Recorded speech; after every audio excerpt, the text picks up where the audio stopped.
ইদানিং জুলেখা বেগমের শরীর খুব একটা ভালো যাচ্ছে না। বয়সের ভারে শারীরিক দুর্বলতা, অসুস্থতার পাশাপাশি মানসিক অবসাদ, বিষণ্ণতা, উগ্রতা সবকিছু যেন জেঁকে বসেছে একসাথে। সারাক্ষণ মনটা কেমন অস্থির হয়ে থাকে। রশিদকে সুবর্ণাকে ফিরিয়ে আনবে, নাকি বরাবরের মতো এবারও একাই ফিরে আসবে?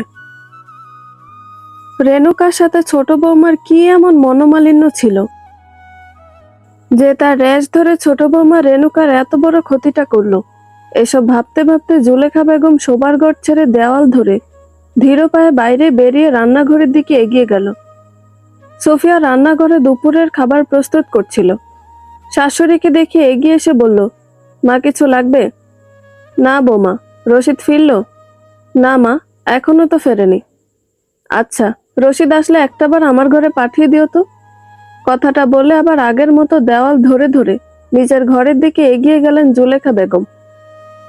মিনিট 15 বাদে বৃষ্টি তার কাজ শেষ করে আবার গাড়ির কাছে গিয়ে পৌঁছালো। রেণুকার তপুকে যেভাবে রেখে গিয়েছিল, দুজনে সেভাবেই গাড়ির ভিতরে বসে আছে। দুজনকে দেখে বৃষ্টি হাসি মুখে গাড়ির দরজা খুলে বলল, একটু দেরি হয়ে গেল। হাসপাতালে ইদানিং এত ভিড় থাকে, কি আর বলবো।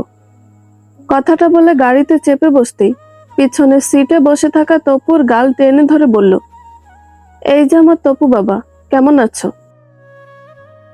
আন্টিকে মনে আছে তো তোমার? তপু কিঞ্চিত হেসে লজ্জিত ভরে মায়ের কোলে মুখ লুকালো। উরি বাবা, তপু বাবা দেখি লজ্জাও পায়। আচ্ছা, এখন তাহলে যাওয়া যাক। রেণুকা তার স্বভাব সিদ্ধ ভরে চুপচাপ বসে রইল গাড়ির পিছনের সিটে। বৃষ্টি এবার তাদের দিক থেকে ঘুরে বসলো ড্রাইভিং সিটে। তারপর গাড়িতে চাবি দিয়ে এগিয়ে চলল বাড়ির উদ্দেশ্যে। কি হলো, মন খারাপ তোমার? কিছু ভাবছো? ড্রাইভিং করতে করতে সামনের মিররের দিকে তাকিয়ে প্রশ্ন করলো বৃষ্টি। না, মন খারাপ না, তবে একটা বার চাচার ওখান থেকে ঘুরে গেলে বোধহয় ভালো হতো। তার সাথে দেখা না করলে তো চিন্তা করবে আবার। হাজার হলেও তার কাছেই তো এসেছিলাম আমি। তাহলে কি তোমার চাচার বাসা হয়েই যাব বলছো? রেণুকা চুপ করে রইল দেখে বৃষ্টি আবার বলল, আচ্ছা ঠিক আছে, তোমার চাচার বাসার ঠিকানাটা দাও আমাকে। তবে ওখানে কিন্তু তোমার থাকা চলবে না, বলে দিলাম। তুমি আমার সাথে আমার বাসাতেই থাকবে। রেণুকা মৃদু হেসে বলল, আচ্ছা ঠিক আছে, কিন্তু তুমি আমাকে কি কাজ দিবে বলো তো? ওসব কথা না হয় বাসায় গিয়ে আলোচনা হবে। আপাতত আগে তোমার ওই চাচার সাথে তো তোমার দেখা করাই। রেণুকার সাথে ঠিকানাটা নিয়ে বৃষ্টি রেণুকা চাচার বাসায় গিয়ে উপস্থিত হলো। কিন্তু এবারও গেটের ভিতর থেকে সেদিনে সেই লোকটা স্বভাব সিদ্ধ মনিবের হুকুম তামিল করে তাদেরকে জানালো, তার মনিব বাসায় নেই, একটু আগেই বেরিয়ে গেছে। এই লোকের সাথে দেখা হওয়াটা তোমার কিসমতে নেই। তা না হলে তুমি আসার টাইমে কেন? এই লোকটা বাসায় থাকে না। যাই হোক, তুমি দেখা করতে চেয়েছিলে, আমিও নিয়ে এসেছিলাম। দেখা যখন হলো না, তাহলে আবার যাওয়া যাক। নাকি সেদিনের মতো বাইরে রোদের ভিতরে দাঁড়িয়ে তোমার ওই চাচার ফিরে আসা পর্যন্ত অপেক্ষা করবে? রেণুকা উত্তর করলো, না, তার আর দরকার নেই। বৃষ্টি মৃদু হেসে আবার গাড়িতে চাবি দিল। মিনিট 20 পর বৃষ্টি একটা বাড়ির সামনে এসে গাড়িটা থামাতি একজন এসে গেট খুলে দিল। 6 তলা বিলাসবহুল বাড়ি। রেণুকা গাড়ির গ্লাস দিয়ে মুখ তুলে বাড়িটার দিকে তাকালো একবার। হালকা নীল রঙের বাড়িটা সরু হয়ে আকাশের দিকে উঠে গেছে মনে হচ্ছে। রেণুকাকে অবাক চোখে বাড়িটার দিকে তাকিয়ে থাকতে দেখে বৃষ্টি বলে উঠল, কি দেখছো? ভয় নেই, এখানে আমি থাকি। তুমি? হ্যাঁ, কেন বিশ্বাস হচ্ছে না? রেণুকার আসলেও বিশ্বাস হচ্ছে না। এত বড় একটা বাড়িতে থাকে, নিজে গাড়ি ড্রাইভিং করছে, অথচ সেদিন ট্রেনে প্রথমবার যখন দেখা হয়েছিল তখন তো 8-10টা সাধারণ ঘর সামলানো বউদের মতনই মনে হয়েছিল তার। কি ভাবছো এত? ভয় পাচ্ছ নাকি? আরে ভয়ের কিছু নেই, আমি এই বাড়িতে থাকি। আচ্ছা দাঁড়াও, গাড়িটাকে পার্কিং করে নি। বাসার নিচতলায় বড় পার্কিং লট, বেশ কয়েকটা প্রাইভেট কার সহ। মোটরসাইকেল পার্ক করে রাখা আছে। বৃষ্টি গাড়িটা পার্কিং করে বলল, চলো তাহলে। রেণুকা গ্রামের মেয়ে, এমন উঁচু বাসভবনে সে এর আগে কখনো ওঠেনি, এমনকি থাকাটাও হয়নি তার। তাই প্রথমবার আসতে গিয়ে কেমন অস্বস্তি বোধ হচ্ছে তার ভিতরে। বৃষ্টিকে আজকে তার সম্পূর্ণ অচেনা লাগছে। এই মেয়েটাকে কি রেণুকা সেদিন ট্রেনে দেখেছিল? সেদিনের সেই সহজ সরল বাচাল গ্রামের মেয়ে, আর আজকের গম্ভীর আধুনিক পোশাকে ঢাকা বৃষ্টির মাঝে আকাশ পাতাল ফারাক। মানুষে কি তাহলে সত্যিই বলে, শহরের বাতাস লাগলে নাকি গ্রামের ভেতো বাঙালিও সাহেবিয়ানার ভাব ধরে? বৃষ্টি এগিয়ে গিয়ে দেওয়ালের গায়ে থাকা একটা সুইচ চাপতেই চারকোনা বক্স টাইপের একটা ছোট্ট দরজা দুদিকে দেওয়াল ভেদ করে দুপাশে সরে যেতে বৃষ্টি ভিতরে গিয়ে দাঁড়িয়ে বলল, লিফটে এসো। এটা কি তাহলে লিফট বলে? এতদিন টিভির পর্দাতেই দেখে এসেছে শুধু, আজ স্বচক্ষে দেখছে রেণুকা। বিজ্ঞানের যত প্রসার, সবটা কি শহরই হয়েছে? বৃষ্টি অনায়াসে তার ভিতরে প্রবেশ করলো, রেণুকা ঢুকলো না। তপুকে আঁকড়ে ধরে চুপচাপ বাইরে দাঁড়িয়ে রইল। এসব জিনিসের সাথে রেণুকা অভ্যস্ত নয়, তার কেমন ভয় ভয় করছে। কি হলো, আসো। আমার লিফটে ভয় করে। বৃষ্টি হো হো করে হেসে দিয়ে বলল, ভয় কিসের, আমি তো আছি। 4 তলায় কি সিঁড়ি বেয়ে উঠবা তুমি? আসো তো। এখন থেকে যেহেতু শহরেই থাকবা, তাই এসবে অভ্যস্ত হতে হবে তোমাকে। বৃষ্টির ধমক খেয়ে রেণুকা ধরা পেয়ে এগিয়ে গিয়ে বৃষ্টির পাশে দাঁড়াতে দুপাশের দরজা আপনা আপনি বন্ধ হয়ে গেল আবার। তারপর কয়েক মুহূর্ত দম বন্ধ করে দাঁড়িয়ে রইল রেণুকা। কয়েক সেকেন্ড পর আবার দরজা খুলে যেতে বৃষ্টি তাদেরকে প্রস্থানের ইঙ্গিত দিতে রেণুকা বলে উঠল, এসে গিয়েছে। বৃষ্টি লিফটের সামনের অ্যাপার্টমেন্টটা দেখিয়ে বলল, ওই যে, ওটাই আমার গরিবখানা। রেণুকা লিফট থেকে বেরিয়ে একবার বিস্ময়ের চোখে পিছনে তাকালো। কি আজব জিনিস আবিষ্কার করেছে মানুষ। ছোট্ট ঘরটাতে উঠে দাঁড়াতে না দাঁড়াতে নিমিষে উঠিয়ে নিয়ে এলো, তাও আবার কোনো রকম নড়াচড়া ছাড়াই। বৃষ্টির তার বাসার দরজার লক খুলে রেণুকাকে সাদরে আহ্বান জানালো ভিতরে যাওয়ার জন্য। মেয়েটাকে একটু বেশি বেশি করছে না? রেণুকা নিজের মনে কথাটা বলে বাসার ভিতরে পা রাখলো। বেশ ঝাঁ চকচকে পরিষ্কার গোছানো একটা বাসা, চারপাশে দামি দামি আসবাবপত্রে ঠাসা। দেওয়ালে ঝুলে আছে বেশ কিছু বিদেশি তৈলচিত্রের ফটো ফ্রেম আর নানান টাইপের ফুলের টব। রেণুকার মনে প্রশ্ন জাগলো, বৃষ্টির স্বামী আসলে করেটা কি? বৃষ্টি মনে হয় রেণুকার মনের ভাব বুঝতে পারল, বলল, কি ভাবছ? আমার মতো একটা গ্রামের মেয়ের জীবন এত বিলাসবহুল কিভাবে? তাই তো, আমার জামাই একজন শেয়ার ব্যবসায়ী, বিভিন্ন খাতে শেয়ার ইনভেস্ট করে। তাছাড়াও তার আরো একটা ব্যবসা আছে। আচ্ছা, আমাদের কথা বাদ দাও, তোমার কথা বলো। তার আগে মা ছেলে দুজনে হাত মুখ ধুয়ে ফ্রেশ হয়ে নাও, তারপর তো সারাদিন পড়ে আছে গল্প করার জন্য। কথাটা বলে বৃষ্টি রেণুকাকে ওয়াশরুমটা দেখিয়ে দিল। কিছুক্ষণ পর রেণুকারা মা ছেলে ফ্রেশ হয়ে বেরিয়ে আসলে বৃষ্টি তাদেরকে থাকার ঘরটা দেখিয়ে দিয়ে বলল, আজ থেকে তোমরা এই ঘরেই থাকবে।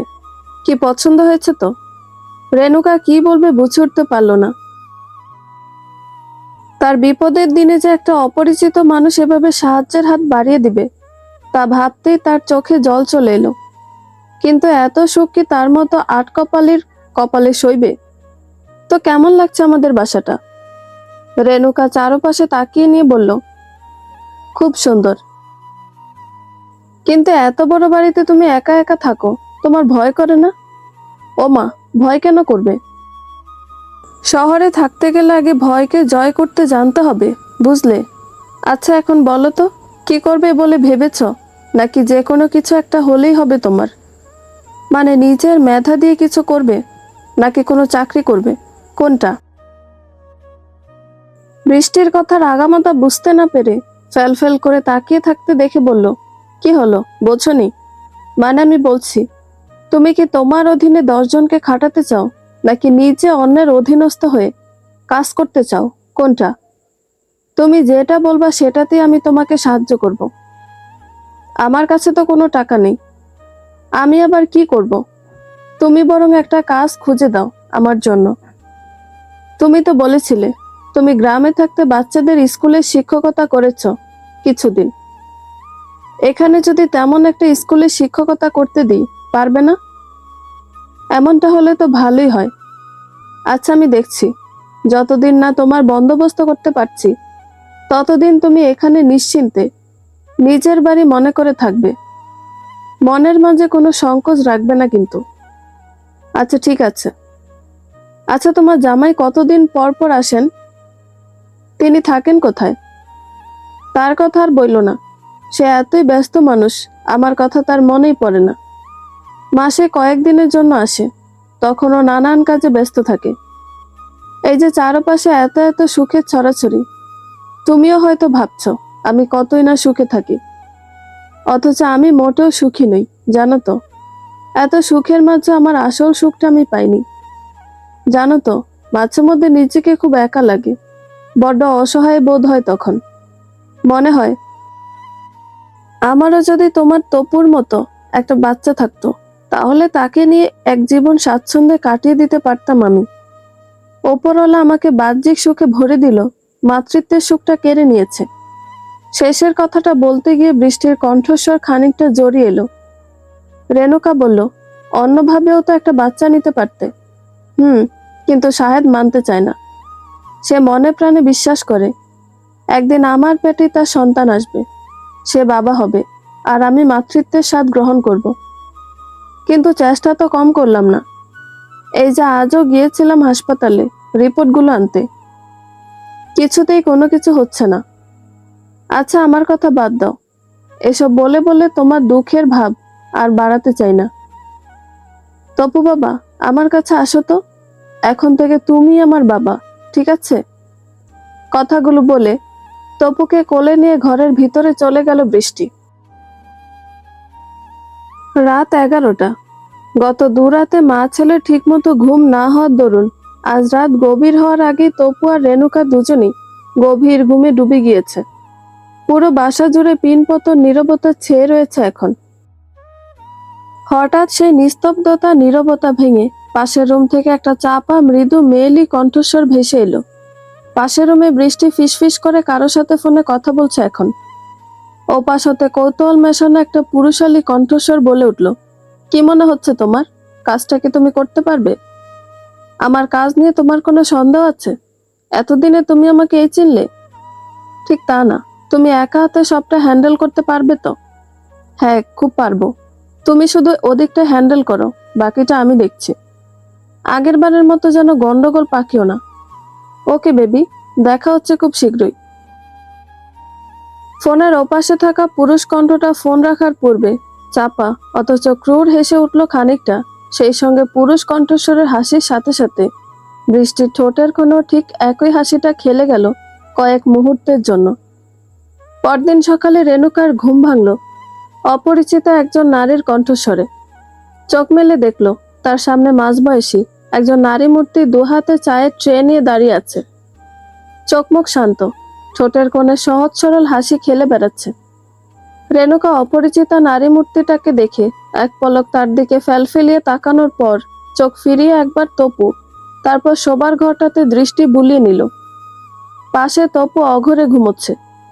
সকালে স্নিগ্ধ বাতাসে খোলা জানালার পর্দাটা পাল তোলা নৌকোর মতো উড়ে বেড়াচ্ছে। পূর্ব দিগন্তে তখন সূর্যটা সবে সবে তার সোনালি আভা ছড়াতে আরম্ভ করেছে। উজ্জ্বল লাল আলোয় ব্যস্তময় শহরটা ঝলমলিয়ে উঠেছে। ম্যাডাম, আপনার জন্য চা পাঠিয়েছে। রেণুকা চায়ের ট্রে রাখতে বারণ করে বলল, আমি চা খাই না তো। এটা তো সাধারণ চা না, এটারে বলে গ্রিন টি। ম্যাডাম রোজ খায়। এটা খাইলে নাকি হার্ট, কোলেস্টেরল নাকি কি বলে, ওসব বুঝছি না, তাই শরীর ভালো থাকে। ওটা তাহলে তুমিই খাও কেমন, তোমার শরীরেই বেশি প্রয়োজন। আমিও তো খাই মাঝে মধ্যে। তাহলে তো হয়েই গেল, এখন আমারটাও খাও। কিন্তু ম্যাডাম, সমস্যা নাই, তুমি খেয়ে খালি ট্রে নিয়ে যাও। জানতে চাইলে বলে দিবা নতুন আপা খেয়েছে। আচ্ছা, তাহলে এইখানেই খাই কেমন? কথাটা বলে চায়ের ট্রে থেকে কাপটা হাতে তুলে চুমুক দিল মহিলা। তারপর লম্বা একটা শ্বাস নিয়ে বলল, সেই স্বাদ। আপনি ঠকছেন কিন্তু। রেণুকা মৃদু হেসে বিছানা ছেড়ে উঠে দাঁড়ালো। তারপর ধীর পায়ে দরজা খুলে বাইরে বেরিয়ে যেতেই দেখলো ড্রয়িং রুমের সোফাতে বৃষ্টি বসে আছে। রেণুকাকে দেখে বৃষ্টি মৃদু হেসে বলল। রেণুকা বৃষ্টির দিকে এগিয়ে যেতেই বৃষ্টি তাকে সোফাতে বসতে বলার ইঙ্গিত দিয়ে বলল, বসো। রেণুকা পাশের একটা সোফাতে বসতেই বৃষ্টি আবার জিজ্ঞাসা করলো, রাতে ঠিকঠাক মতো ঘুম হয়েছিল তো? হ্যাঁ, একটু আগে চা দিতে গিয়েছিল। উনি কে? ও, ওর নাম মিনু, আমার হেল্পিং হ্যান্ড। আমি তাকে মিনু চাচি বলে ডাকি। তুমিও চাচি বলেই ডেকো। খুব ভালো মনের, তবে একটু বেশি কথা বলে। হ্যাঁ দেখলাম। তপু ওঠেনি এখনো? না, ঘুমাচ্ছে এখনো। ইদানিং ছেলেটার ঘুমটা একটু বেড়েছে। যে কয়দিন আছে ঘুমিয়ে নিক না শান্তিতে। রেণুকা হকচকিয়ে বলে উঠল, মানে? মানে তুমি তো কোনো একটা কাজ পেয়ে গেলে তখন তপুকে নিয়ে সেখানে চলে যাবা। তখন কি আর তপু শান্তিতে ঘুমাতে পারবে? একটা কাজ করলে কেমন হয়? তপুকে না হয় আমার কাছেই রেখে দাও। আমি তপুকে পেলে পুষে বড় করি। রেণুকা একটা দীর্ঘশ্বাস ছেড়ে বলল, ওর মুখের দিকে তাকিয়ে তো বেঁচে আছি এতদিন। আমার সব সম্বল, সব স্বপ্ন তো ওই একটা মাত্র ছেলেকে নিয়ে। ওকে ছাড়া থাকবো কিভাবে বলো? খুব ভালোবাসো তাই না তপুকে? নিজের থেকেও বেশি। বৃষ্টি এবার প্রসঙ্গ ঘুরিয়ে নিয়ে বলল, চাটা খেয়েছ? কেমন হয়েছিল খেতে? রেণুকা বিব্রত স্বরে বলল, ভালোই, তবে আমি তো ওসব চাটা খাই না। খাও না তো কি হয়েছে? এখন থেকে খাবা। শহরে থাকবা, চা না খেলে হয়? আর ওটা তো গ্রিন টি, শরীরের জন্য খুবই উপকারী। জানি, কিন্তু আমার ওসব খেতে ইচ্ছা করে না। গত রাতে বেশ দেরি করে রশিদ বাড়ি ফিরেছিল।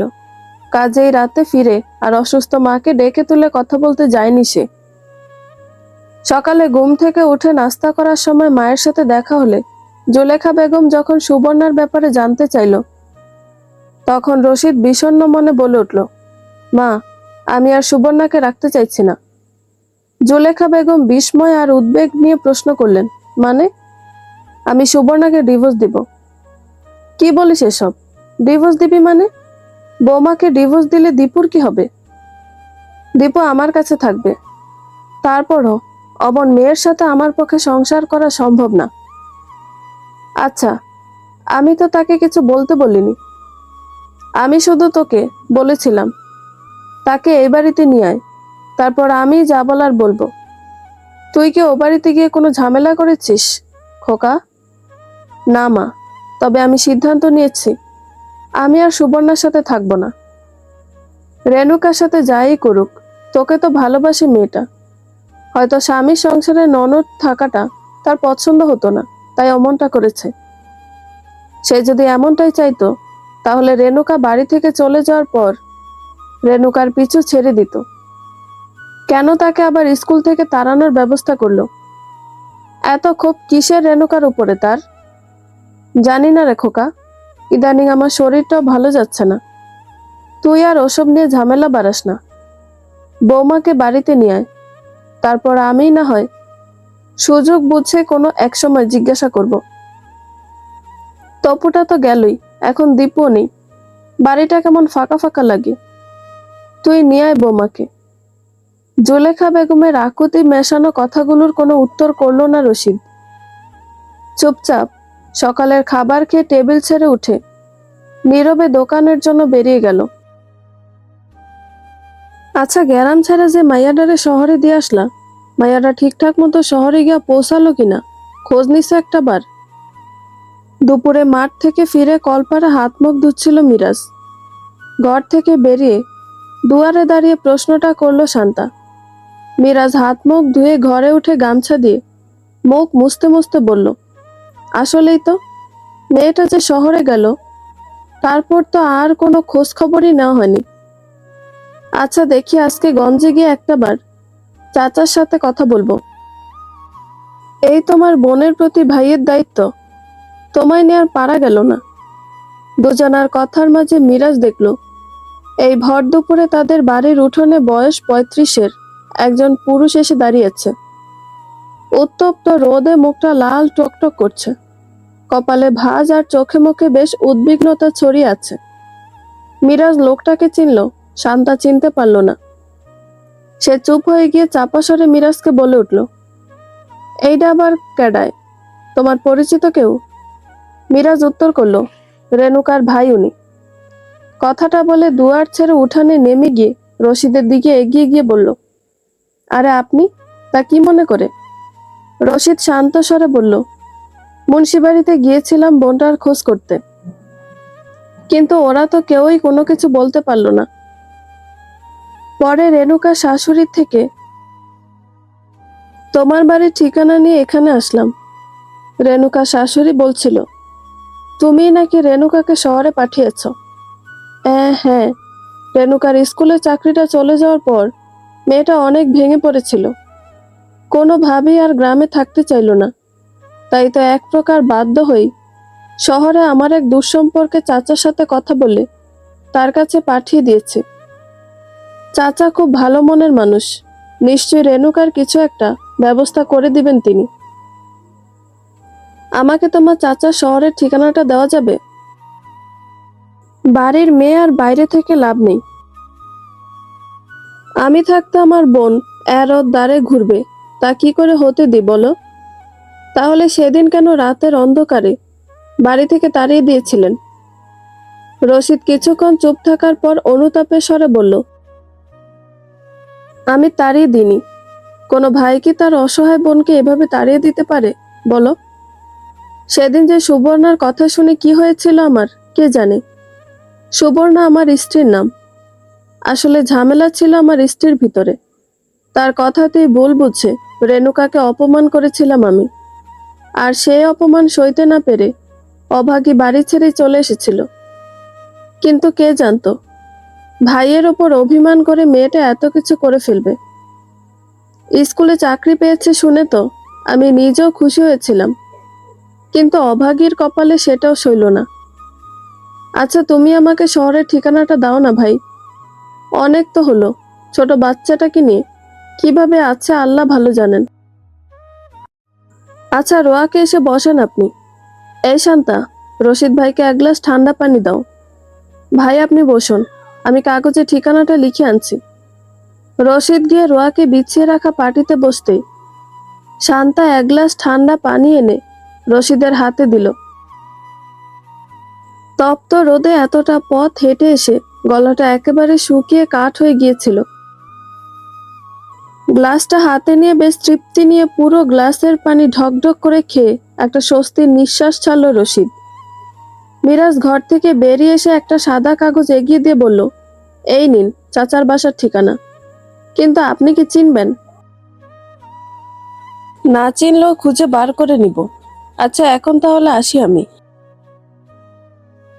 মিরাজ রশিদকে এবেলা খেয়ে যাওয়ার জন্য অনেক করে অনুরোধ করলো, রশিদ আর বসলো না।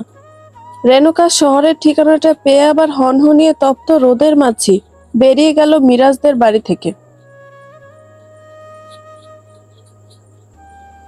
এরপর গত হয়েছে আরো কয়েকটা দিন, এখনো পর্যন্ত বৃষ্টি রেণুকার কাজের কোনো সুরাহা করতে পারেনি। রেণুকা নিজ থেকে কাজের কথা বললেই বৃষ্টি জাগতিক নানান প্রসঙ্গ তুলে এনে রেণুকার কাজের কথাটাকে একরকম চাপা দিয়ে দেয়। বাড়ি থেকে এসেছে প্রায় 4 মাস হতে চলল। আজ এখানে তো কাল অন্যখানে, কিন্তু এভাবেই বা কতদিন চলবে?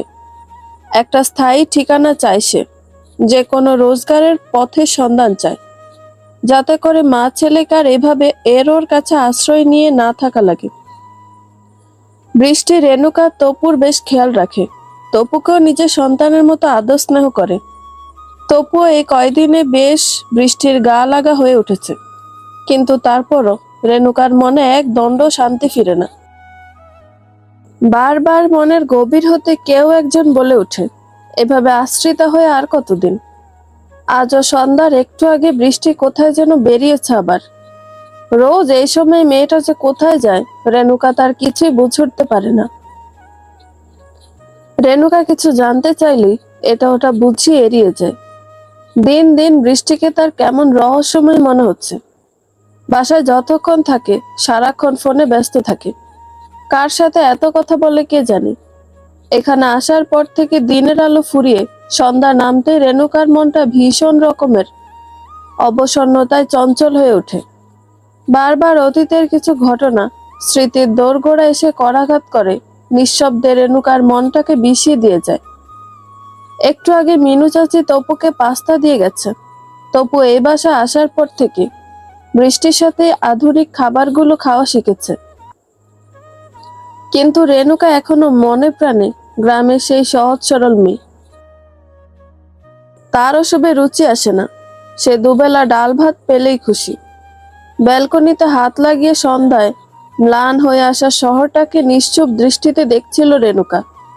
সারাদিনের ব্যস্ত শহরটা এই সময় কিছুটা হলেও শান্ত হয়ে আসে। দলবদ্ধ পাখিগুলো সব নিজেদের নিরে ফিরে যায় জাগ বেঁধে। গুড়ি গুড়ি মেঘের আড়ালে ঝকঝকে নীলচে আকাশটাকে ভারী সুন্দর দেখায়।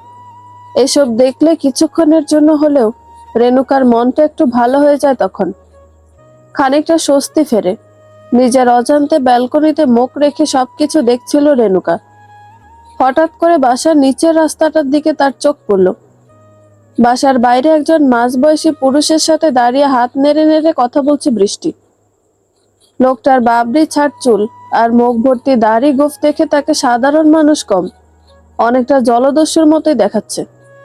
এমন বিদঘুটে মানুষের সাথে বৃষ্টির পরিচয় আছে। রেণুকা চোখে দৃষ্টি প্রখর করে ঝাপসা হয়ে আসা দিনের আলোয় দুজনকে দেখতে লাগলো এক দৃষ্টিতে। দুজনের চোখে দৃষ্টি কেমন সন্দিহান হয়ে একটু পর পর এপাশ ওপাশ তাকাচ্ছে, যেন নিজেদের অজান্তে কাউকে লক্ষ্য করছে তাদের দু জোড়া চোখ। বেশ কিছুক্ষণ কথা বলার পর লোকটা তার গাড়ি থেকে একটা সাদা রঙের পলিথিন বৃষ্টির হাতে ধরিয়ে দিতে গেলে বৃষ্টি লোকটাকে চোখ রাঙিয়ে বোঝালো সে এটা কোনোভাবেই নিবে না। কিন্তু লোকটা জোরাজোরিতে ব্যাগটা শেষমেশ নিতে বাধ্য হলো। লোকটা বৃষ্টির হাতে এবার ব্যাগটা দেওয়ার পর এদিক সেদিক তীক্ষ্ণ দৃষ্টিতে তাকিয়ে নিয়ে তারপর গাড়িতে চেপে বসে দ্রুত বেরিয়ে গেলে বৃষ্টিও ব্যাগটা হাতে করে গেটের ভিতরে ঢুকে পড়ল। বৃষ্টিকে এর আগে কখনো এমন ভাবে বিচলিত অবস্থায় দেখেনি রেণুকা। লোকটা কে হতে পারে? আর বৃষ্টিকে ব্যাগে করেই বা কি দিল যে বৃষ্টি ব্যাগটা ধরতেই চাইছিল না? বেশ কয়েকটা প্রশ্ন মনের মাঝে দমিয়ে রেখে ব্যালকনি থেকে মুখ ফিরিয়ে ড্রয়িং রুমের উদ্দেশ্যে রওনা দিল। আবার কয়েক মুহূর্ত পর বাসার কলিং বেল বেজে উঠল। মিনু চাচি এগিয়ে গিয়ে ঘরের দরজা খুলে দিতেই বৃষ্টি ভিতরে ঢুকে এলো। বৃষ্টির চোখ মুখে অস্থিরতা খেলে বেড়াচ্ছে। একটা চাপা আতঙ্ক কেমন জানি তাকে অস্থির করে তুলেছে। রেণুকা একবার বৃষ্টির হাতের দিকে তাকালো, দেখলো বৃষ্টির দুটো হাতই খালি। রেণুকা খানিকটা নিজের মনে চমকে উঠল। এবার বৃষ্টির হাতের ব্যাগটা কোথায়? একটু আগে ব্যালকনি থেকে সে নিজের চোখে একটা লোককে জোর করে বৃষ্টির হাতে ব্যাগ ধরিয়ে দিতে দেখেছে। রেণুকাকে ব্রো কুটিয়ে তাকিয়ে থাকতে দেখে বৃষ্টি এগিয়ে এসে বলল, আমাকে এভাবে দেখার কি আছে শুনি? আমার মাথায় কি শিং গজিয়েছে? তপু বাবা, কি করো? আসো, আমার কাছে আসো। রেণুকা থতমত খেয়ে বলল, না কিছু না। কোথায় গিয়েছিলে? এই তো একটু কাজ পড়ে গিয়েছিল। মিনু চাচি এক কাপ কফি বানিয়ে দাও তো, মাথাটা ধরেছে। কথাটা বলে রেণুকাকে উপেক্ষা করে তপুর দিকে হাত বাড়িয়ে দিতে তপু বৃষ্টির কোলে উঠে গেল।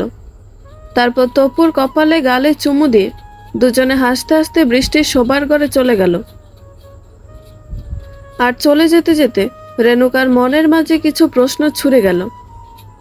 রেণুকা একবার ভাবল ব্যাগটার ব্যাপারে, লোকটার ব্যাপারে বৃষ্টিকে জিজ্ঞাসা করবে। পরক্ষণে আবার কি ভেবে চেপে গেল বিষয়টা। কিন্তু মনের ভিতর খচখচানিটা রয়েই গেল রেণুকার। ব্যাগের ভিতরে কি এমন ছিল যে ব্যাগটা নিয়ে এত লুকোচুরি?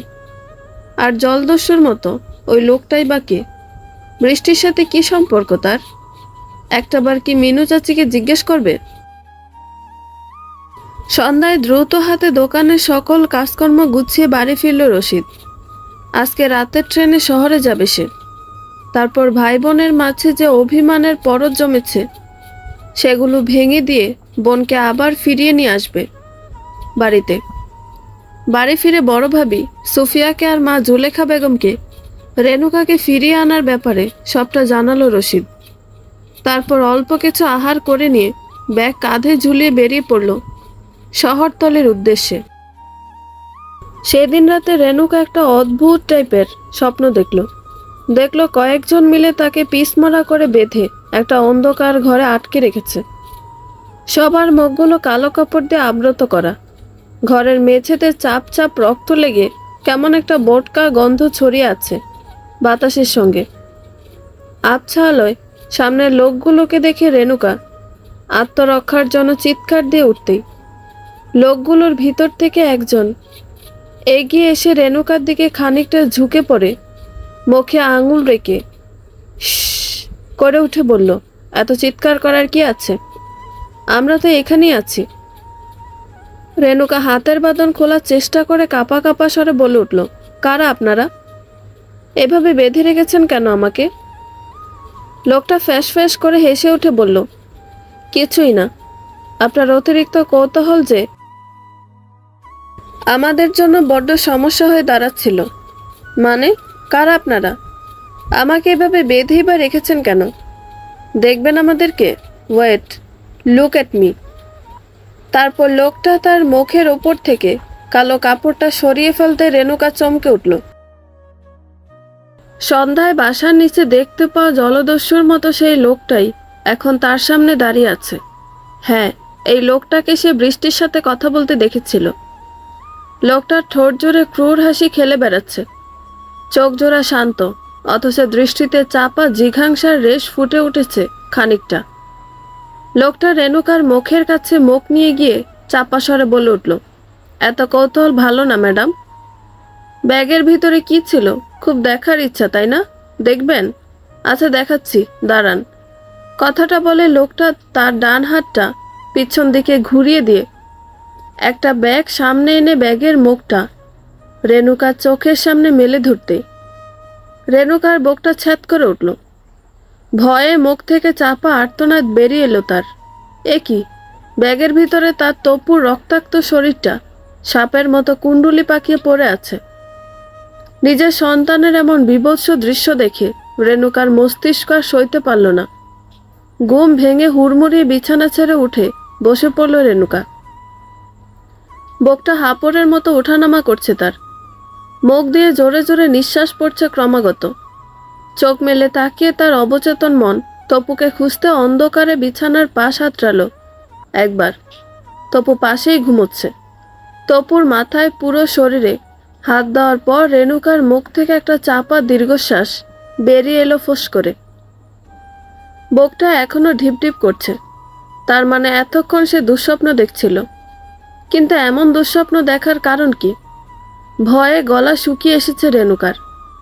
বিছানা ছেড়ে উঠে নেশাগ্রস্তের মতো টলমলে পায়ে এগিয়ে গিয়ে দরজা খুলে ডাইনিং টেবিলের কাছে দাঁড়ালো সে। তারপর পানির জগটা হাতে তুলে নিতেই দেখল জগে পানি নেই। মুখ থেকে বিরক্তিসূচক একটা শব্দ বের করে আবার টলতে টলতে রান্নাঘরে গিয়ে ঢুকলো রেণুকা। তারপর রান্নাঘরে রাখা বোতল থেকে পানি ঢেলে ঢকঢক করে এক নিঃশ্বাসে পুরো গ্লাসের পানি পান করার পর খানিকটা স্বস্তি ফিরল তার। ক্যাবিনেটের এক পাশে পানির গ্লাসটা রেখে ঘুরে দাঁড়াতেই ক্যাবিনেটের নিচের এক কোণে একটা সাদা রঙের ব্যাগ দেখতে পেয়ে থমকে দাঁড়িয়ে গেল রেণুকা। তার শরীরে টলমলে ভাবটা কেটে গিয়ে নার্ভগুলো সতেজ হয়ে উঠেছে এখন। সন্ধ্যা রাতেও তো এখানে কোনো ব্যাগ ছিল না, তাহলে ব্যাগটা এলো কোত্থেকে? বৃষ্টির হাতেও সে এমনি একটা ব্যাগ দেখেছিল। তাহলে কি পরে আবার ব্যাগটা নিয়ে এসে এইখানে রেখে দিয়েছে বৃষ্টি? কিন্তু একটা ব্যাগ নিয়ে এত লুকোচুরি বা কিসের? কি এমন আছে ব্যাগের ভিতরে? জানবার জন্য রেণুকার মনে কৌতূহল জাগলো। কৌতূহল নিয়ে পা টিপে টিপে ব্যাগটার কাছে গিয়ে হাঁটু মুড়ে বসে কাপা কাপা হাতে ব্যাগটা বাইরে বের করে আনলো রেণুকা। তারপর ব্যাগের মুখটা খুলতেই দেখল ব্যাগের ভিতরে দুটো পলিথিনের ব্যাগে আটা ভরে রাখা আছে। রেণুকার মুখ থেকে একটা তাচ্ছিল্য ভরা শব্দ বেরিয়ে এলো এবার। ধুর, এই আটার ব্যাগ দেখে সারা সন্ধ্যা এত এত দুশ্চিন্তা করেছে সে। বৃষ্টিকে নিয়ে কত কিছুই না ভেবেছে। ব্যাগটা আবার যথাস্থানে রেখে কিচেন থেকে বেরিয়ে শোবার ঘরের দিকে যেতে যেতে একটু আগে দেখা দুঃস্বপ্নটার কথা মনে পড়ল তার। হঠাৎ এমন বিদঘুটে স্বপ্ন দেখার কারণ কি? তপুর কি তাহলে কোনো বিপদ আসতে যাচ্ছে সামনে? কথাটা ভাবতেই শিরদাঁড়াটা কেমন শিরশির করে উঠল রেণুকার। কিচেন থেকে বেরিয়ে ডাইনিংটা পেরোতেই রেণুকার কানে পাশের ঘর থেকে ফিস ফিস করে কথা বলার চাপা স্বর ভেসে এলো এবার। কণ্ঠস্বরটা বৃষ্টির ঘর থেকে ভেসে আসছে, কিন্তু এত রাতে বৃষ্টি না ঘুমিয়ে কার সাথে কথা বলছে? রেণুকা মনে প্রশ্ন নিয়ে পা টিপে টিপে সন্তর্পণে সেদিকে এগিয়ে গেল। তারপর ঘরের দরজায় নিঃশব্দে কান পাতল। ক্লায়েন্টকে তুমি আর কয়েকটা দিন থামিয়ে রাখো, এভাবে জলদি জলদি তো আর কোনো কিছু করা যায় না। সবে তো জাল ফেলেছি। আমি পরশুদিন মেডিকেলে নিয়ে গিয়ে সব কিছু টেস্ট করিয়েছি, প্রতিটা জিনিস একদম টনটনা। তোমার সিঙ্গাপুরের ক্লায়েন্ট যদি বেশি বাড়াবাড়ি করে তাহলে তাকে না করে দাও। মাল থাকলে ক্লায়েন্টের অভাব পড়বে না, অন্য কাউকে খোঁজো। এত দূর এসে তাড়াহুড়োতে সবটা গুবলেট করতে চাই না আমি। এ পর্যন্ত বলার পর থামল বৃষ্টি। এবার নিশ্চয়ই ফোনের অপাশে থাকা লোকটা কথা বলছে, কিন্তু বৃষ্টি কোন মেয়ের কথা বলছে আর কিসের ক্লায়েন্ট?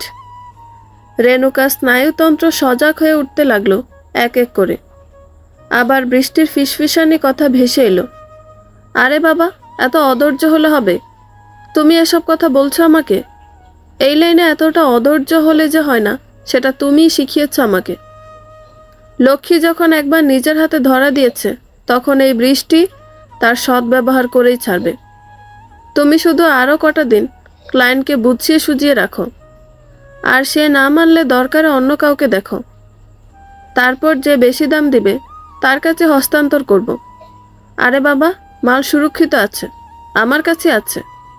কিচেনের ক্যাবিনেটে রেখে দিয়েছি মিনুকে দিয়ে। তারপর কয়েক মুহূর্ত চুপ থাকার পর বলল, না, ওসব নিয়ে কোনো সন্দেহ করেনি। ও কি আর এসব বুঝে নাকি? দেখলো আটার প্যাকেট মনে করে রেখে দিবে।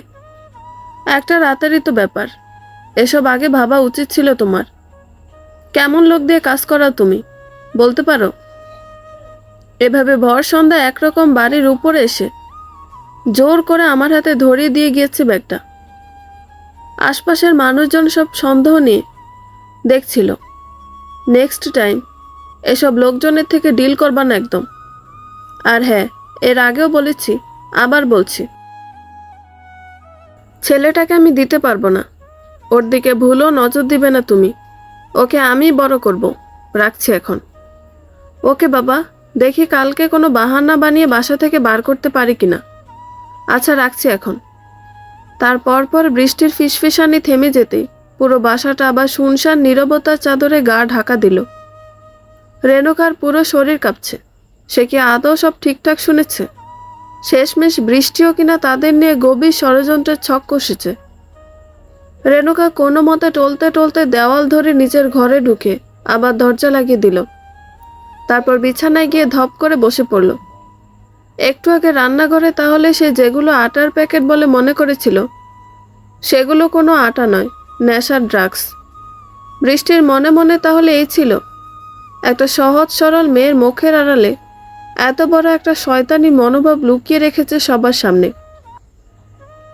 তার মানে পরশুদিন তার ফুড পয়জনিংটা বৃষ্টিই করিয়েছিল, যাতে ফুড পয়জনিংয়ের নাম করে হাসপাতালে নিয়ে গিয়ে শরীরটাকে ভালো মতো চেক করিয়ে আনতে পারে। রেণুকার বৃষ্টির বলা প্রথম দিনের একটা কথা মনে পড়ে গেল। বৃষ্টি সেদিন তার স্বামীর পরিচয় দিতে গিয়ে বলেছিল তার স্বামী শেয়ার বাজারের পাশাপাশি আরও একটা ব্যবসা করে। তাহলে কি তারা স্বামী স্ত্রী মিলে ড্রাগস আর মানবদেহের অঙ্গ প্রত্যঙ্গ কেনাবেচা করে? রেণুকার কপাল ঘামতে শুরু করেছে, হাত পাগুলো কাঁপছে। তার মানে এবার সেই হিউম্যান ট্রাফিকের খপ্পরে পড়েছে। ভাগ্য তাকে এ কোথায় নিয়ে এসে দাঁড় করিয়ে দিল। আবার এতদিন তো কষ্ট হলেও কোনো ভয় ছিল না, কিন্তু এবার বৃষ্টি মেয়েটা যে রীতিমতো তাদের মা ছেলের জন্য একটা আতঙ্ক হয়ে দাঁড়িয়েছে। ভালো মানুষের মুখোশ পরে না জানি কতদিন ধরে এইসব ঘৃণ্য কাজগুলো করে যাচ্ছে কে জানে।